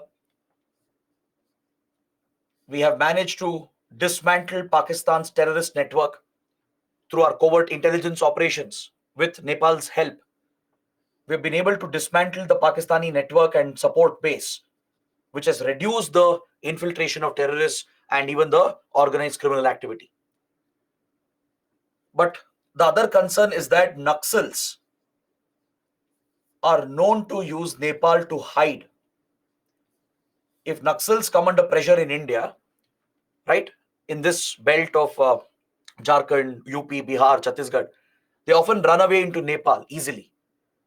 There are also many illegal gun factories present along the UP, Bihar, Nepal border, through which Naxals procure these country guns, local guns. So all these are security risks present for India. So SSB is responsible for securing this border. So it has increased patrolling, right? It is actively collecting border intelligence. Border intelligence is crucial in border security.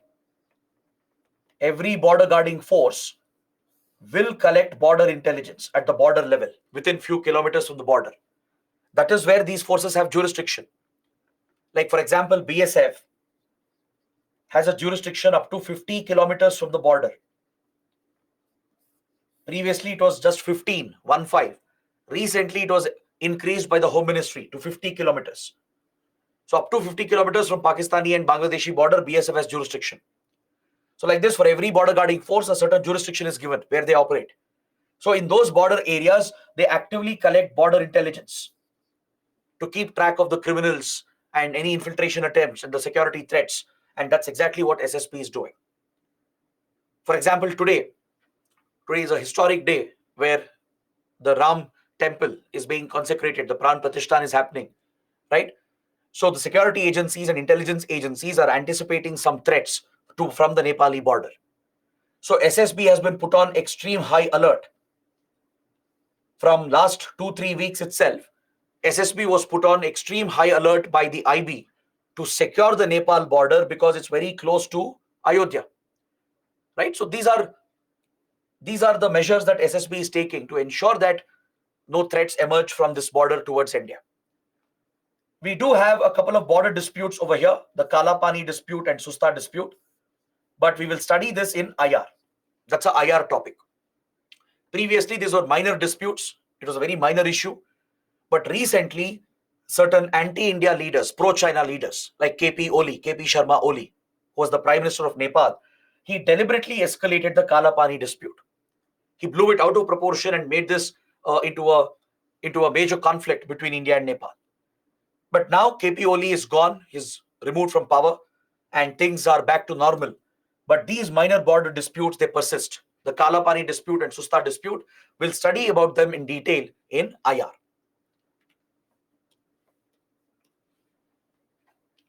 Next, the border with Bhutan. This has to be one of the safest borders for India, one of the easiest borders to manage. There are challenges, but not from Bhutan. So if you look at the states, border states, it is Assam, Arunachal Pradesh, West Bengal, and Sikkim. All right, these are the border states sharing this border. This border is partially open. It's not fully open like the Nepal border. It's a partially open border, meaning we don't need visas. There are no visas needed to move between India and Bhutan. Indians don't need a visa. Bhutanese don't need a visa to come to India. But you have to get a travel document. So immigration is there. Limited immigration checks are there. You just have to get a travel document and then you can go to Bhutan as a tourist, as a businessman, etc. So when it comes to border security, there are some challenges present. Of course, the geography, I think I don't even have to explain. You know what the terrain is in Bhutan.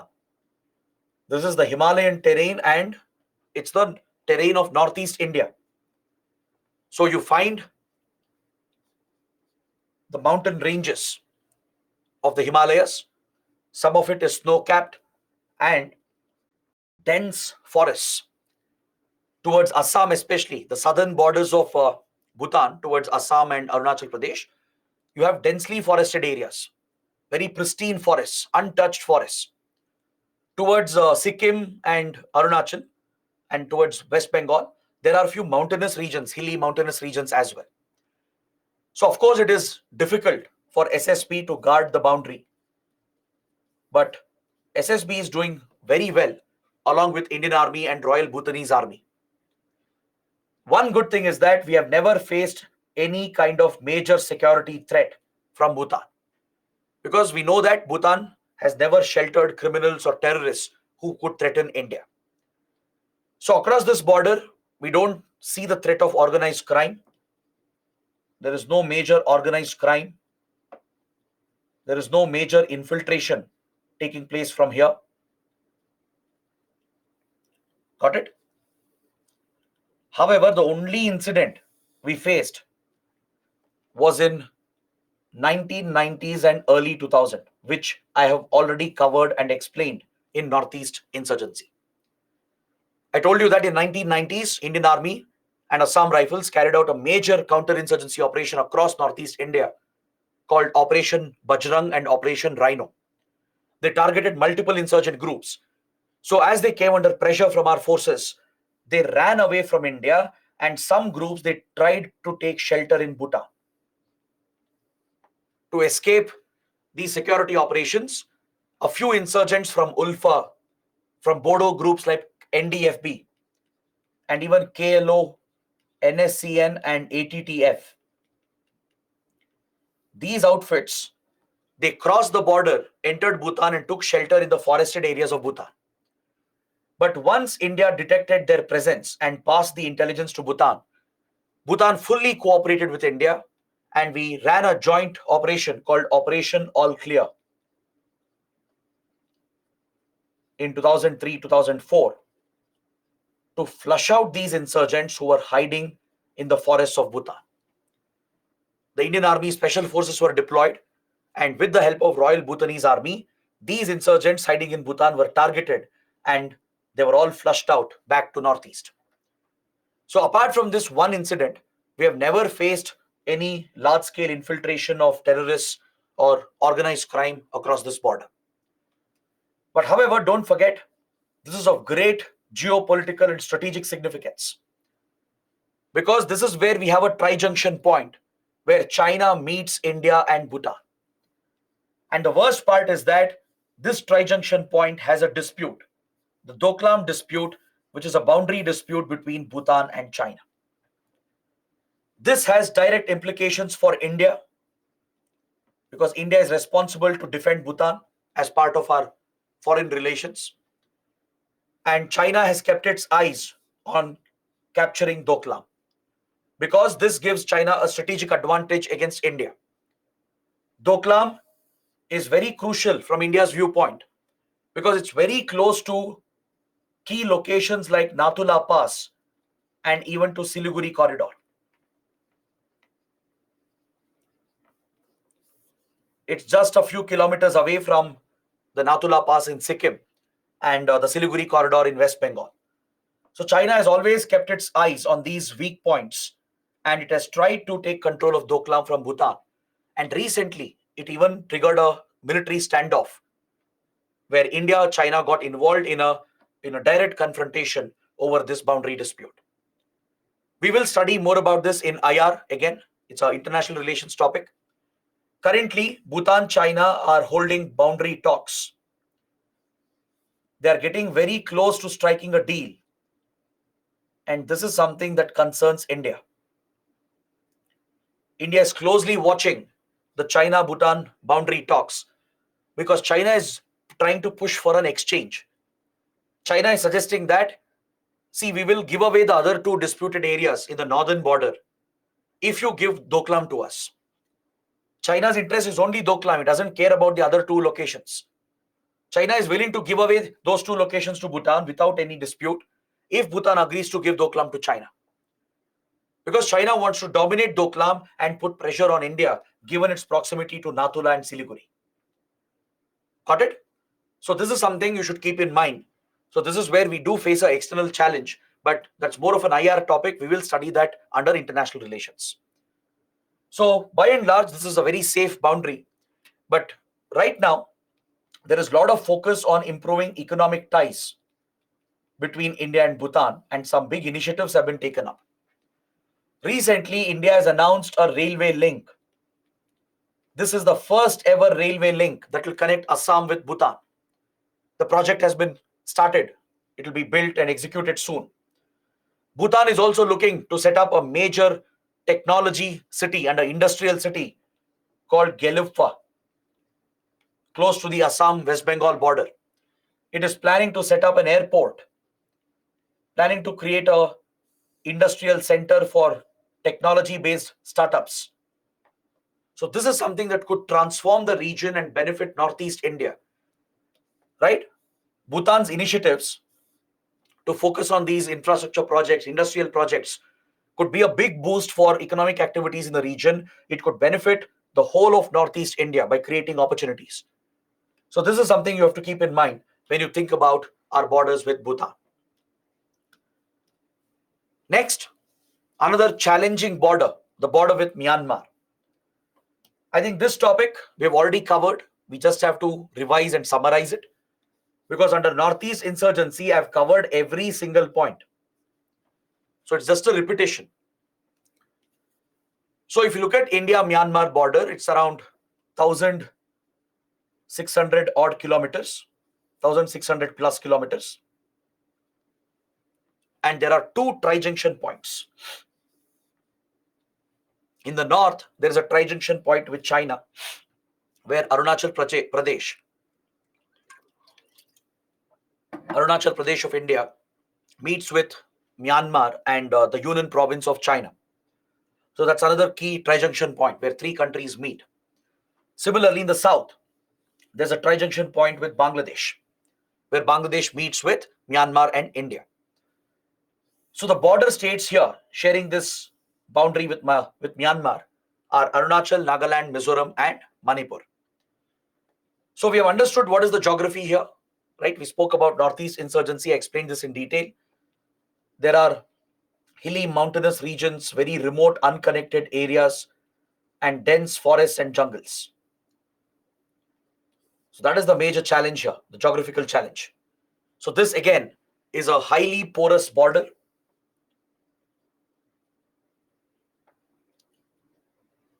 So this enables cross-border movement, cross-border infiltration. Northeast insurgents in particular have misused this boundary and the porous nature of this boundary to easily cross over into Myanmar and gain support from the Golden Triangle region. Myanmar is part of the Golden Triangle, right? It's a hub of organized crime, from drug smuggling to arms smuggling to human trafficking, wildlife trafficking. All kind of illicit activities are present here. And also don't forget, certain ethnic groups and tribes in the Northeast are connected with the ethnic groups and tribes on the other side in Myanmar. So whatever happens in Myanmar has an impact on India, right? So we discussed in the last classes that Kukis are linked with the Zomi community. There are Nagas present on both sides. The Mizos are connected with the Chin community of Myanmar. So this is an opportunity as well to build cultural ties and improve people-to-people relations and economic ties. But it raises concerns as well, because many of these indigenous groups, they are involved in armed insurgency. Like Chins and Kukis, right? They have armed groups in Myanmar, and the Kukis who are connected with the Zomi community, they have major armed organizations in India which are fighting for Kuki land. The Nagas who are connected, the subgroups and subclans of Nagas who are connected, they extend support to NSCN factions operating in Myanmar, like NSCN Kaplang. The Chins who have an insurgent group in Myanmar, they back some Mizo armed groups and enable organized crime, including drug cultivation, drug trafficking, and arms trafficking. So this remains a major concern for us, and especially the current situation, the current crisis is something that really bothers India, because it has triggered another round of refugee crisis. Because see, from Myanmar, we have already received Rohingya refugees. When Rohingya Muslims were targeted by radical Buddhists and Myanmar's army, several Rohingyas crossed over into India. Some of them crossed over into Northeast India. Now, the Zomi community and Chins and others are crossing over into India because of the civil war which is going on. So this is something that really bothers India, and it has destabilized Mizoram and especially Manipur. The latest ethnic violence in Manipur is connected to some of the problems emanating from across the border in Myanmar. So this is where you have to understand a very, very important point. Please write this down with me. India, Myanmar have an arrangement called the Free Movement Regime, FMR. Have you heard about it? Some of you might have heard about it. It's in current affairs as well. Under this free movement regime, India, Myanmar had agreed to provide for visa-free movement.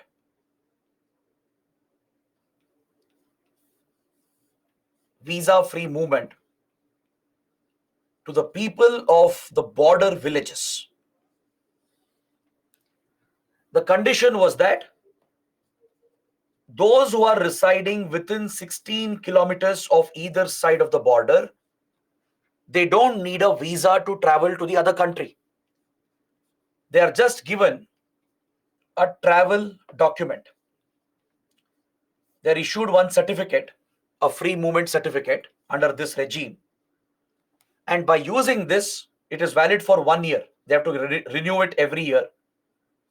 Once they get this document, throughout the year, the people from the border areas who are residing within 16 kilometers from the boundary on both sides, they can travel to the other country without a visa. This was an arrangement created long ago, many years ago. Initial arrangement was set up in 1970s actually. But the current regime was created in 2016. It was established mainly to promote border trade, local cross-border trade, and also to promote cultural relations. Since these tribes are connected, families are connected, it will give them an opportunity to connect with families on the other side, promote cultural ties, and also trade the local products, which gives a boost to the local economy, right? That will help develop border villages as well. So with this intention, India, Myanmar had established a free movement regime, which is a visa-free movement for people residing within 16 kilometers of the boundary. But now, because of the crisis, because of the civil war going on in Myanmar, India is reconsidering this. The Home Ministry is reconsidering this regime. Just 2 days ago, it's a very recent development, by the way.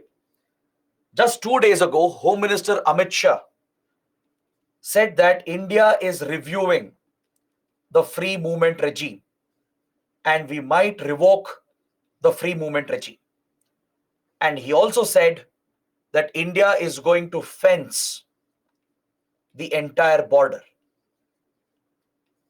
because refugee flow is a concern. Movement of insurgents and criminals has always been a concern that has fueled Northeast insurgency. So despite the complex geography and terrain, the government is trying to commit resources to fence this whole border, and it's considering a full review of free movement regime, and most likely we are going to remove this regime.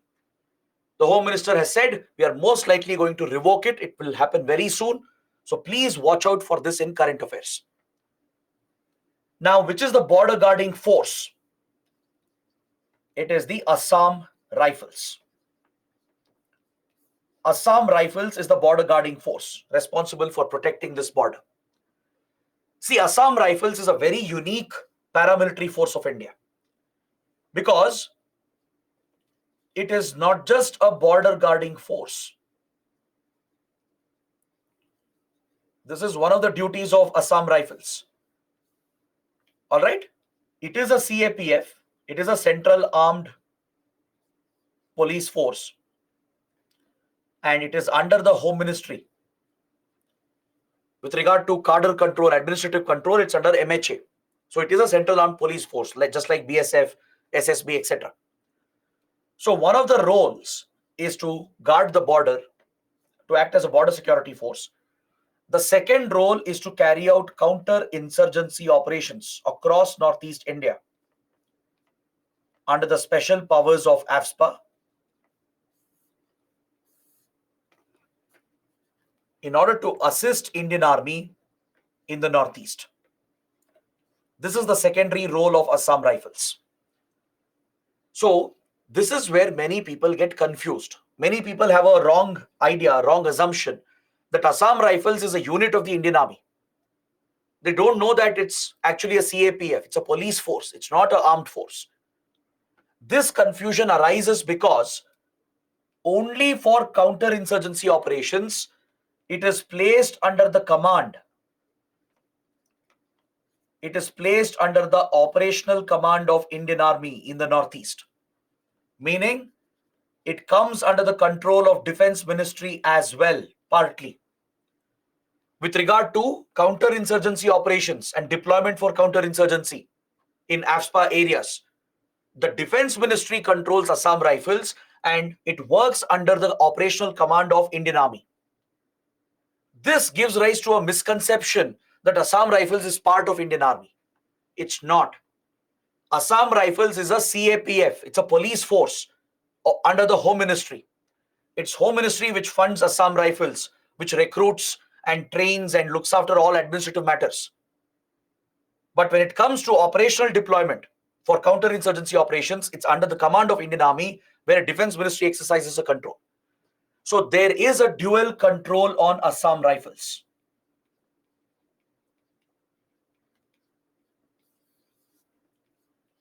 Now this creates issues for the personnel who are part of Assam Rifles. In fact, I've mentioned this issue in the next chapter, where I've given all the factual points about these forces. You can go through that later. So please understand that the personnel of Assam Rifles, they face many problems because of the dual control. When you have dual authorities, it always leads to problem. Because see, Home Ministry is recruiting the soldiers. It is giving training to them. So all the appointments, promotions, the salary payment, the compensation, right? And even transfers, everything is handled by Home Ministry because that is the cadre controlling authority. But only for operational matters, only for counterinsurgency operations, it's under Defense Ministry. So this leads to the personnel getting affected during their transfers, promotions, and their salary payment, their retirement benefits. So that is where a challenge comes up for the personnel, and that is why they have filed a case at the Supreme Court as well. Retired personnel of Assam Rifles, they've approached the Supreme Court challenging the dual control. They're saying it's creating problems for them. Their career progression is getting affected. Their promotions are getting stalled. Their transfers are getting affected. Their pensions are getting affected. So this is one issue that Assam Rifles faces. But as a border guarding force, it comes completely under the Home Ministry. Is that clear? So this is about India-Myanmar border. Now coming to the last land boundary, that is China. The border with China.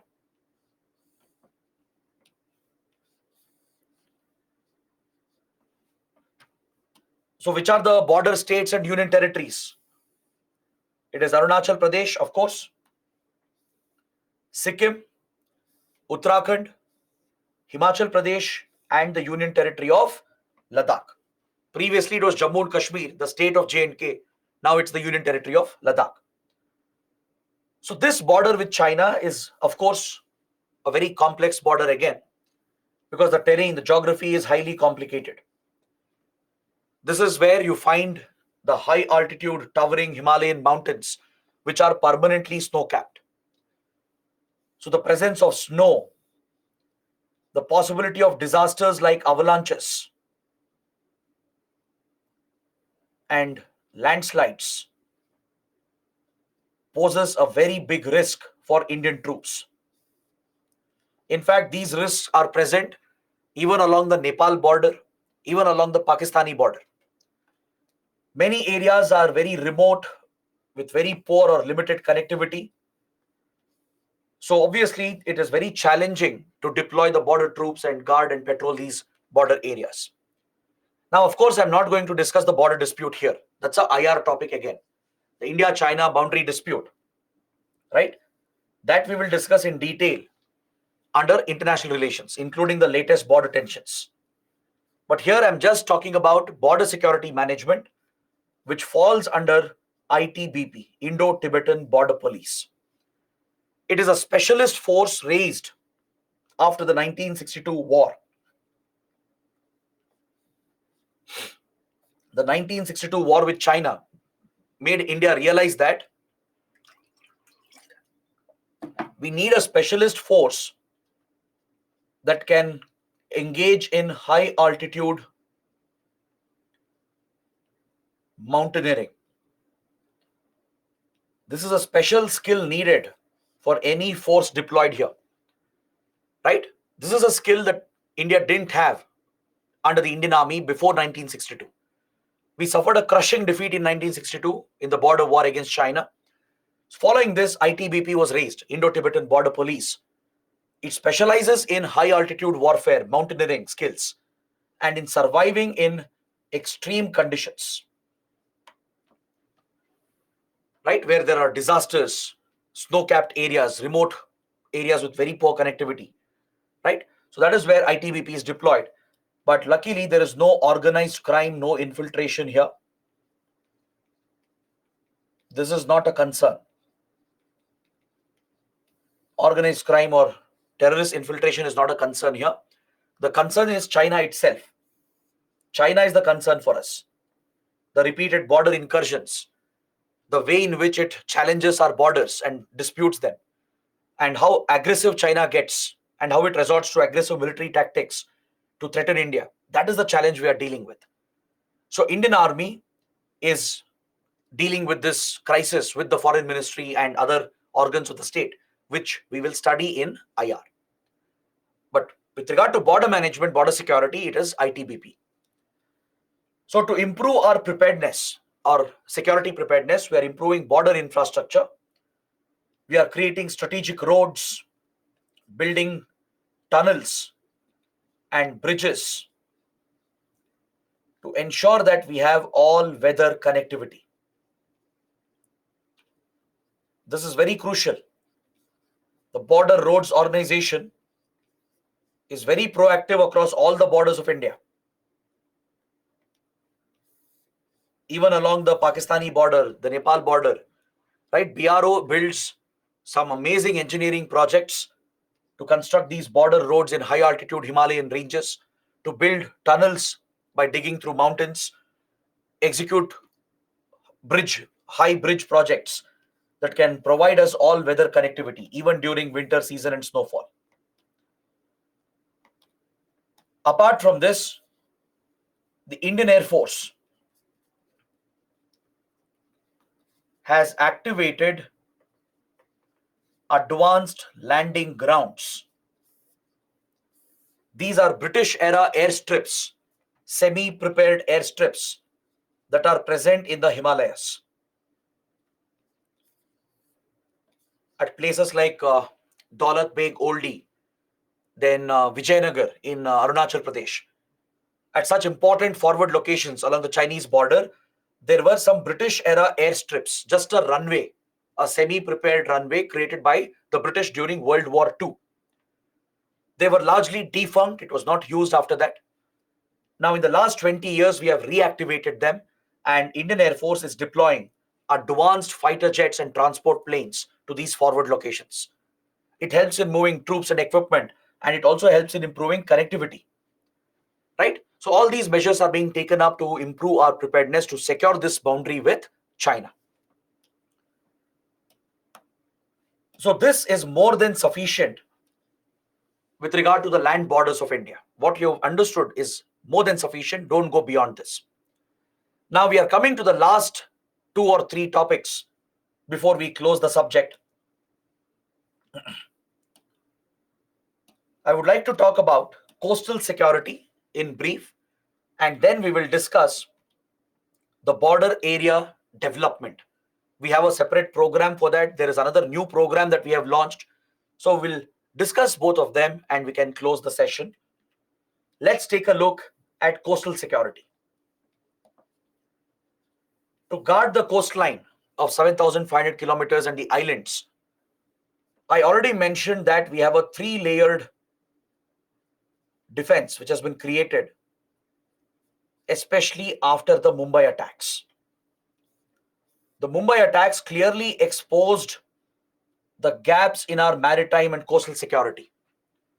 Right? Lashkar-e-Toiba breached our maritime defenses and easily landed in Mumbai undetected. Right? So that exposed our security weakness. And following this, the Manmohan Singh government launched the Coastal Security Scheme. Immediately after Mumbai attacks, to plug the gaps in our coastal and maritime security, Coastal Security Scheme was launched. So under this scheme, coastal infrastructure has improved, patrolling and surveillance has been improved. For example, coastal police stations have been funded by the center. Additional funds have been given to state police for the coastal states from Gujarat to West Bengal. So they invest in creating coastal police stations and in procuring the infrastructure needed for them, for procuring high-speed boats. So coastal police can patrol the area, forming the innermost layer of defense. They are given training by the Navy and Coast Guard. Right? So such measures have been taken up.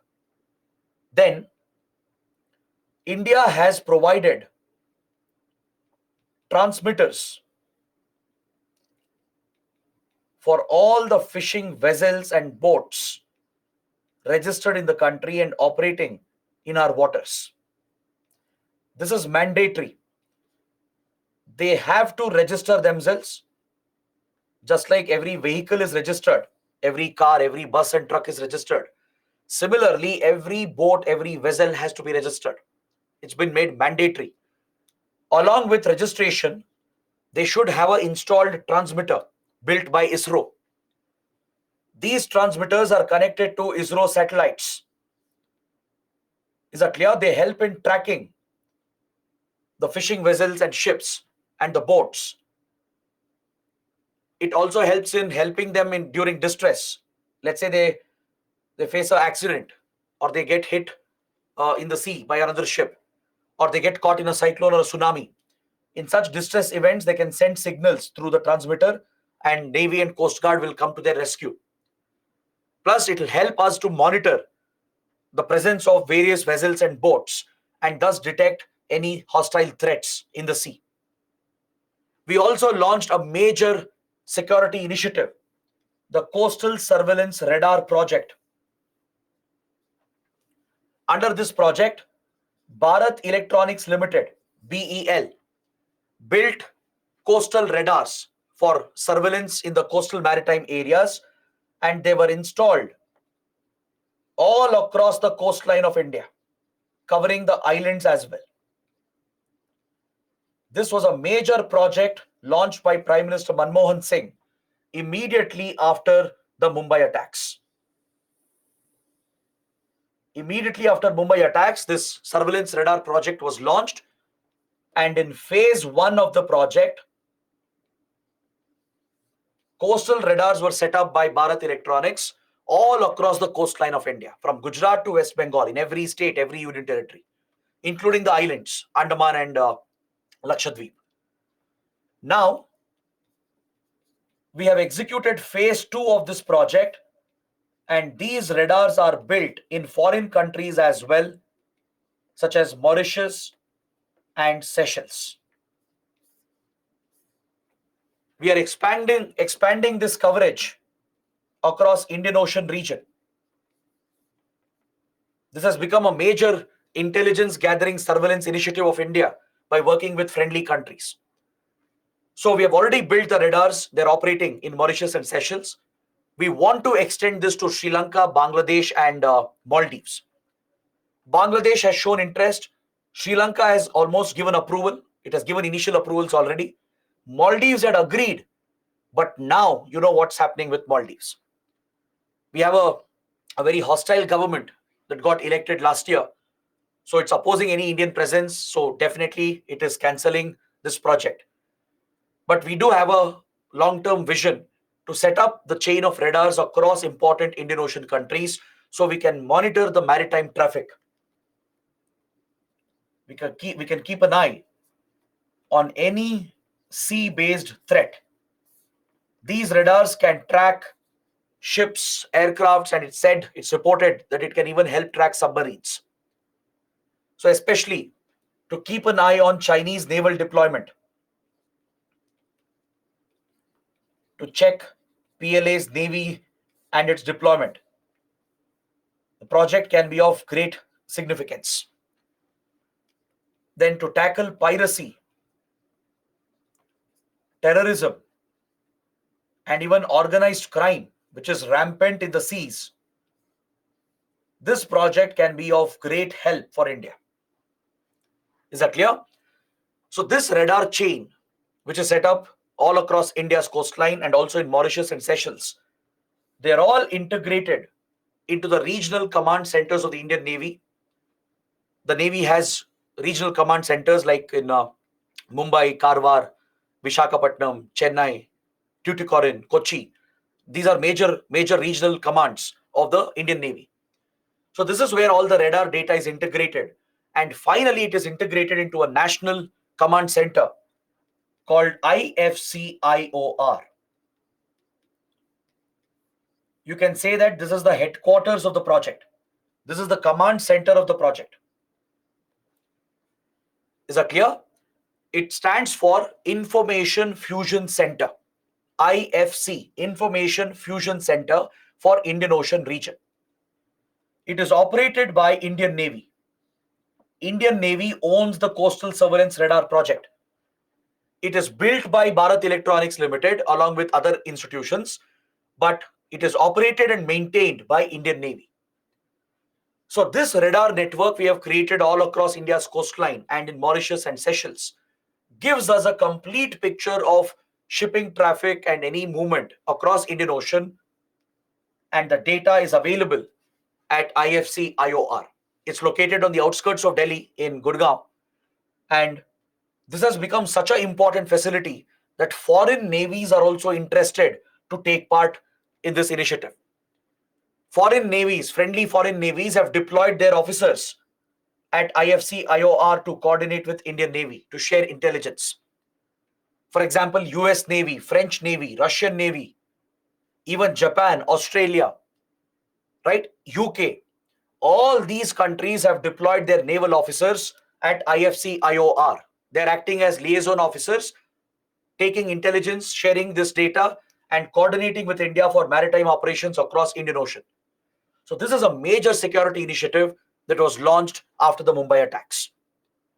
So this is what you should understand about coastal security and what Coast Guard and Indian Navy are doing, right? They also take part in search and rescue operations, right? They tackle any piracy incidents. Recently, for example, there was a ship near Arabian Sea, near Horn of Africa, which was hijacked.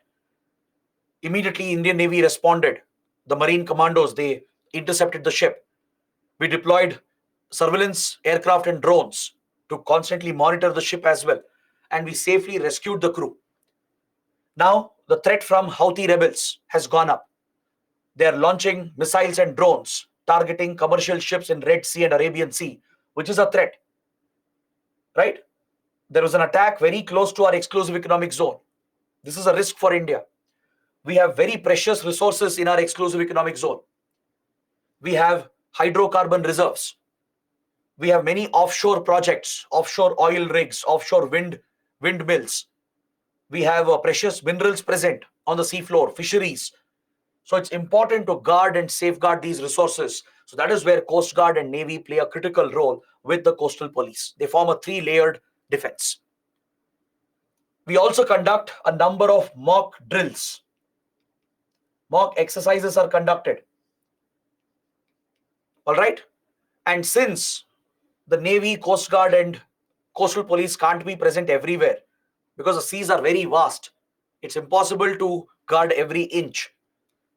So the government tries to create eyes and ears everywhere by spreading awareness amongst the fishing community and the coastal villages. Please write down this point. When it comes to border security, it is critical to work with the people living in these border areas. Without their help, without their assistance, we cannot ensure border security, because troops and security forces can't be present everywhere. Even technology can't be deployed everywhere. It's not possible. These areas are too large. So when it comes to coastal security, the Navy, Coast Guard, and Coastal Police, they frequently conduct mock exercises, mock drills, and they train the fishing community and the coastal villages. They are trained to spot any suspicious activity. If they identify any suspicious boat, either in the sea or near the shore, if they spot any suspicious individuals who have entered, who don't belong to that local area, immediately they are warned to alert the local authorities. They know whom to contact. Is that clear? Coast Guard and Navy, they maintain a network of informants. They develop the ties with the local fishermen and coastal villages, and they act as the eyes and ears of the security agencies. Similar thing is done with regard to land borders as well. Even with regard to land borders, it is very important to cultivate the border villages.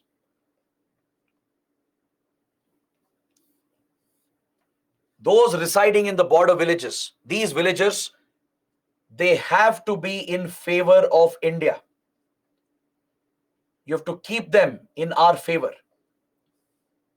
Because, see, I'll explain this why. As you know, the border areas are already remote areas. They are not well connected. Right? The terrain, the geography is very difficult. The climate is very difficult. So as a result, border areas, they tend to be backward. They tend to be underdeveloped. They will not have opportunities for education, employment, right? They'll not have enough income. Many families might be very poor families. So if they feel that the government is neglecting them, if they develop a sense of neglect, you know what happens. We have studied the linkages between development and extremism. Areas which are left behind, which are neglected, which are not developed, which are not governed properly, not administered properly, could become a breeding ground for security threats. Since in the border areas we have many external enemies, right? We have many external threats. They might influence these border villagers. Hostile governments or terrorists and insurgents, they might influence the border villagers, pay them money, lure them with money, and use them to collect intelligence against India. They might use them to provide shelter for terrorists and insurgents in the border areas. So the security threats will increase if we don't focus on better development of the border villages. So that is why the MHA started a dedicated program in 1980s.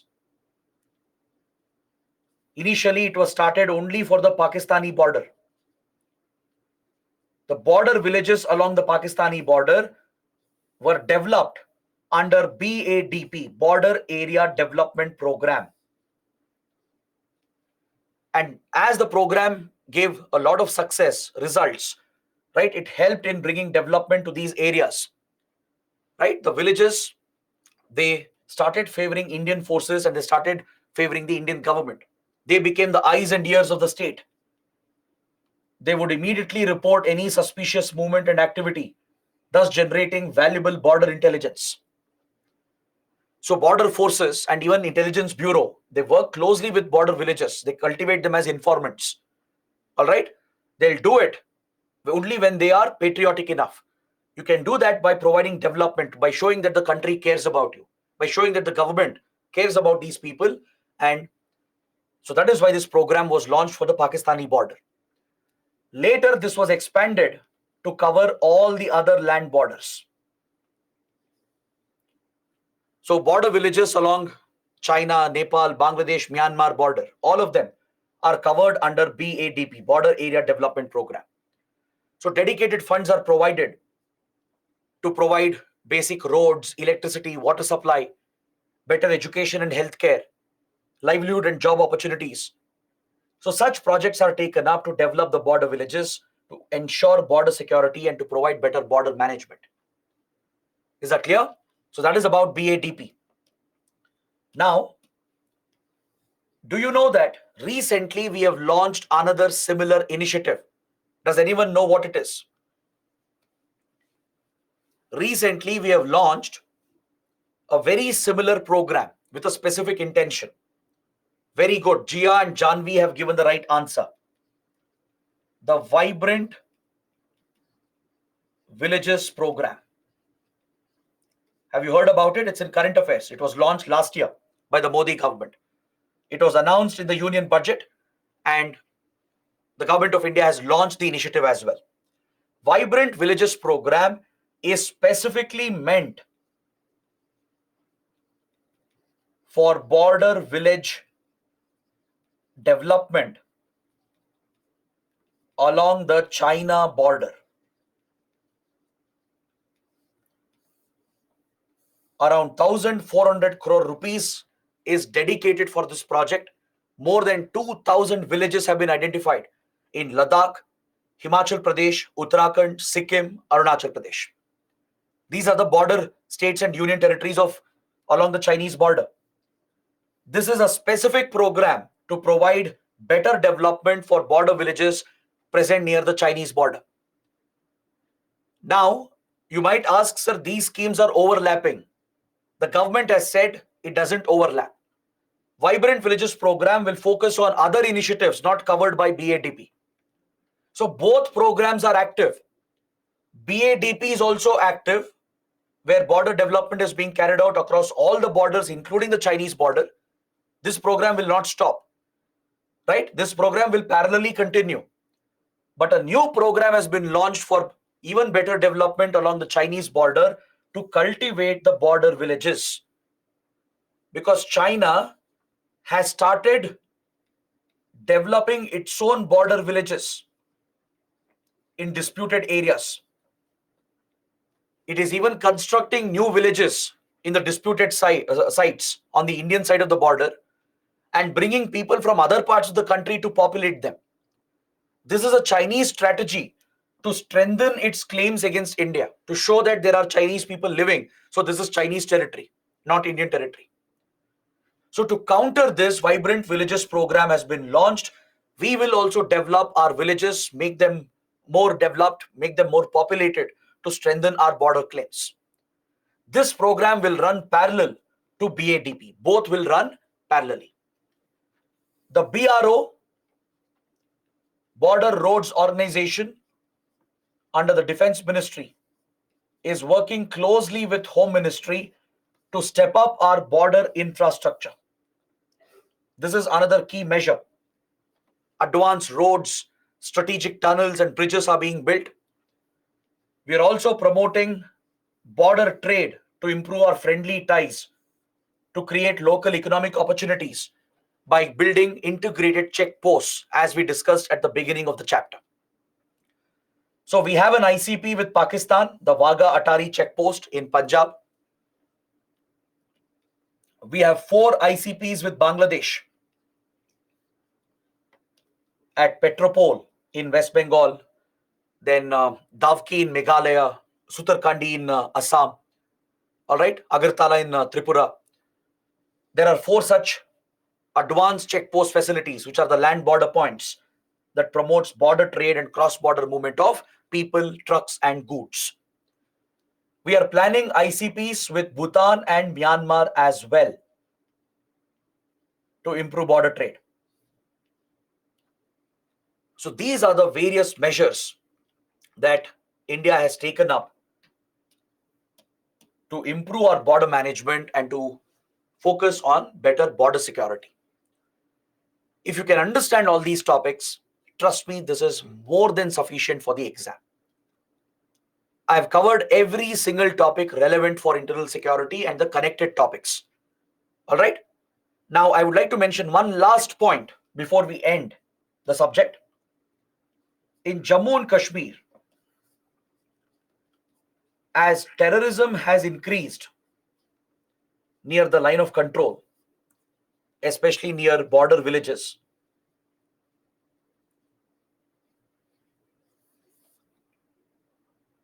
in the Poonch Rajouri division, right, which we had discussed under terrorism, large-scale infiltration is happening in the last couple of years. More and more attacks are taking place where the terrorists are targeting local villagers. They've killed religious minorities. They've targeted migrant workers and the local villagers. So to counter these attacks and to help the villagers protect and defend themselves, the Home Ministry has relaunched an old initiative which is called the Village Defense Committees.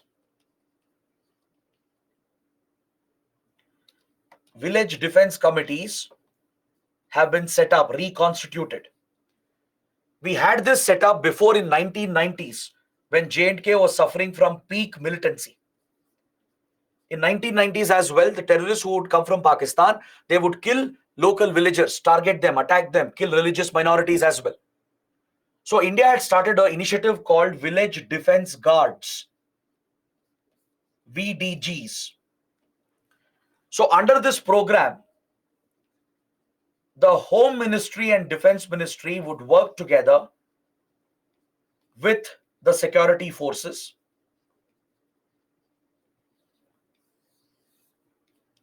that is the Army, BSF and CRPF, which are deployed in Jammu and Kashmir.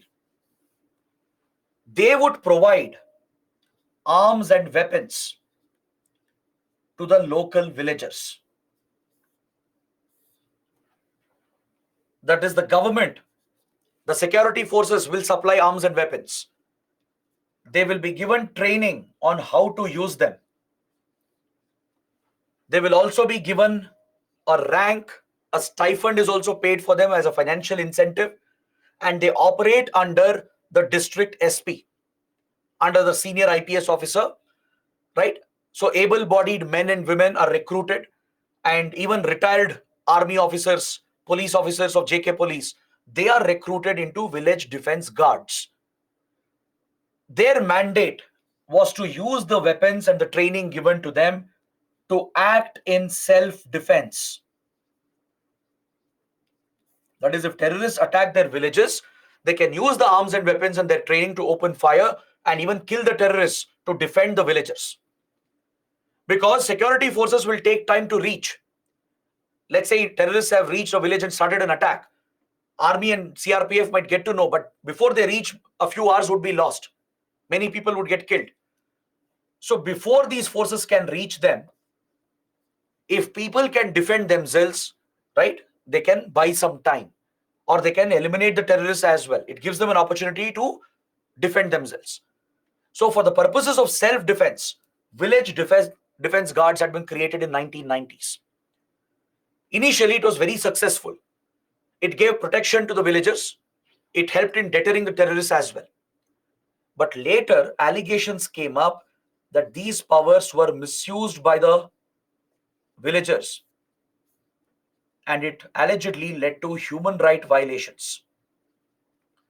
In many ways, it is similar to Salva Judum, which we studied under Naxalism. Right? In case of Salva Judum, the Supreme Court said that is unconstitutional, that you can't raise private armies, private militias. Here the government says this is justified because we are facing an external threat and people have a right to defend themselves. If they are under attack by terrorists, right? What do you expect? You can't expect them to sit idle. So government has justified this policy. It did give results in 1990s, but later it was stopped. It was stopped later because it became controversial. Many allegations came up that local people who had weapons with them, they were misusing it to target their rivals and others, right? And this was leading to human rights violations. But now, given the new threat which has come up again, the new trend in terrorism, this initiative has been restarted by the Home Ministry. Now it is called Village Defense Committees, VDCs. Previously, it was village defense guards. Now the same initiative has been restarted. Weapon training is being provided. Weapons are being supplied to local villagers so they can defend themselves. All right, CRPF, BSF, they provide training to them as well. They are given a designation, a stipend, and they operate under the local district police. So this is something you should know before I close my discussion. So please take a look at questions from border security which have come, which are related to border security. And I expect you guys to go through the security forces and agencies of India. This is the last topic. As I told you, it's a very factual, dry topic. You don't have much current affairs here. You don't have anything to explain or analyze. It's all facts. In fact, many experts have argued, why did even UPSC include this in the syllabus? Till date, we haven't got any major question from here, right? So don't waste your time. Don't spend too much time on this topic. We have already covered some security forces and agencies, whatever is needed, like NIA, Enforcement Directorate, then Assam Rifles, etc. Right? You know what they do, you know what is their role. That is enough. But just to be safe, just to be on the safer side, I have given some detailed notes. Right? I've given some important factual points about all the security forces and agencies of India. If you have time later, I would say give maybe 2 hours, more than enough. Just dedicate 2 hours when you're free and go through these points just once, just like a storybook. So this is one exercise I expect from you. There are some points related to a few defense reforms that was carried out recently. You might have heard about Chief of Defense Staff, CDS. The role of CDS was created, which was a major security reform, a defense reform. Then under cyber security, we discussed Defense Cyber Agency. Right? Similarly, there is a Defense Space Agency created for outer space warfare. Then the Special Forces of India, which we have been discussing throughout our classes. Para Commandos, Marine Commandos, Garud. SFF is a special force unit of RAW. Right? Then the intelligence agencies, IB, RAW, DRI. What do they do? Right? How have they contributed to India's security? That's something we have covered as much as is needed for the exam. But if you need some additional facts, when they were established, what is their role and mandate, what is their structure, go through these points. It's more than enough. But again, don't spend too much time. I know the topics are exciting. I know it's exciting to read about RAW, NSG, etc. But don't waste your time too much. It's very factual. It is more relevant for maybe your state PCS, your CDS exam and SSC exam.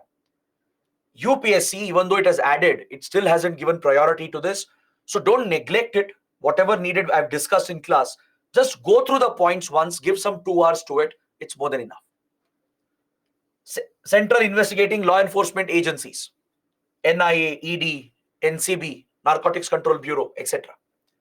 CAPFs under Home Ministry, BSF, CRPF, CISF, and the others. Right? So please take a look at this when you get some time, maybe on a weekend or whenever you have a holiday or something. Just for 2 hours, go through it. That is more than enough. Now, I have one very important advice. See, this subject, it's very dynamic. All right? It keeps evolving. It keeps changing. Please stay in touch with current affairs, read newspapers, watch newspaper analysis, attend webinars. You have to stay up to date and keep making notes. Keep adding points to the notes that I have given. Is that clear? So that is something you have to do. And don't go beyond this. Whatever is needed, I've covered that. Stick to it. Don't try to cover more than what is needed. It's not necessary because the subject is a small subject. You get few questions and your goal is to crack the exam, not to become an expert. Be very clear on this. You get to a chance to become an expert after you clear the exam, not before that. So don't waste your time. Give it the required time, not more than that. And with this, I would like to conclude my discussion and end the classes for internal security. So I hope you guys have liked the session. I hope you found it interesting. I hope you understood everything. Do let me know in the comments. And all the best for your exams. Take care, prepare well, and ensure that the next attempt is your best attempt. So that is it from my side. Thanks for watching. Have a good day.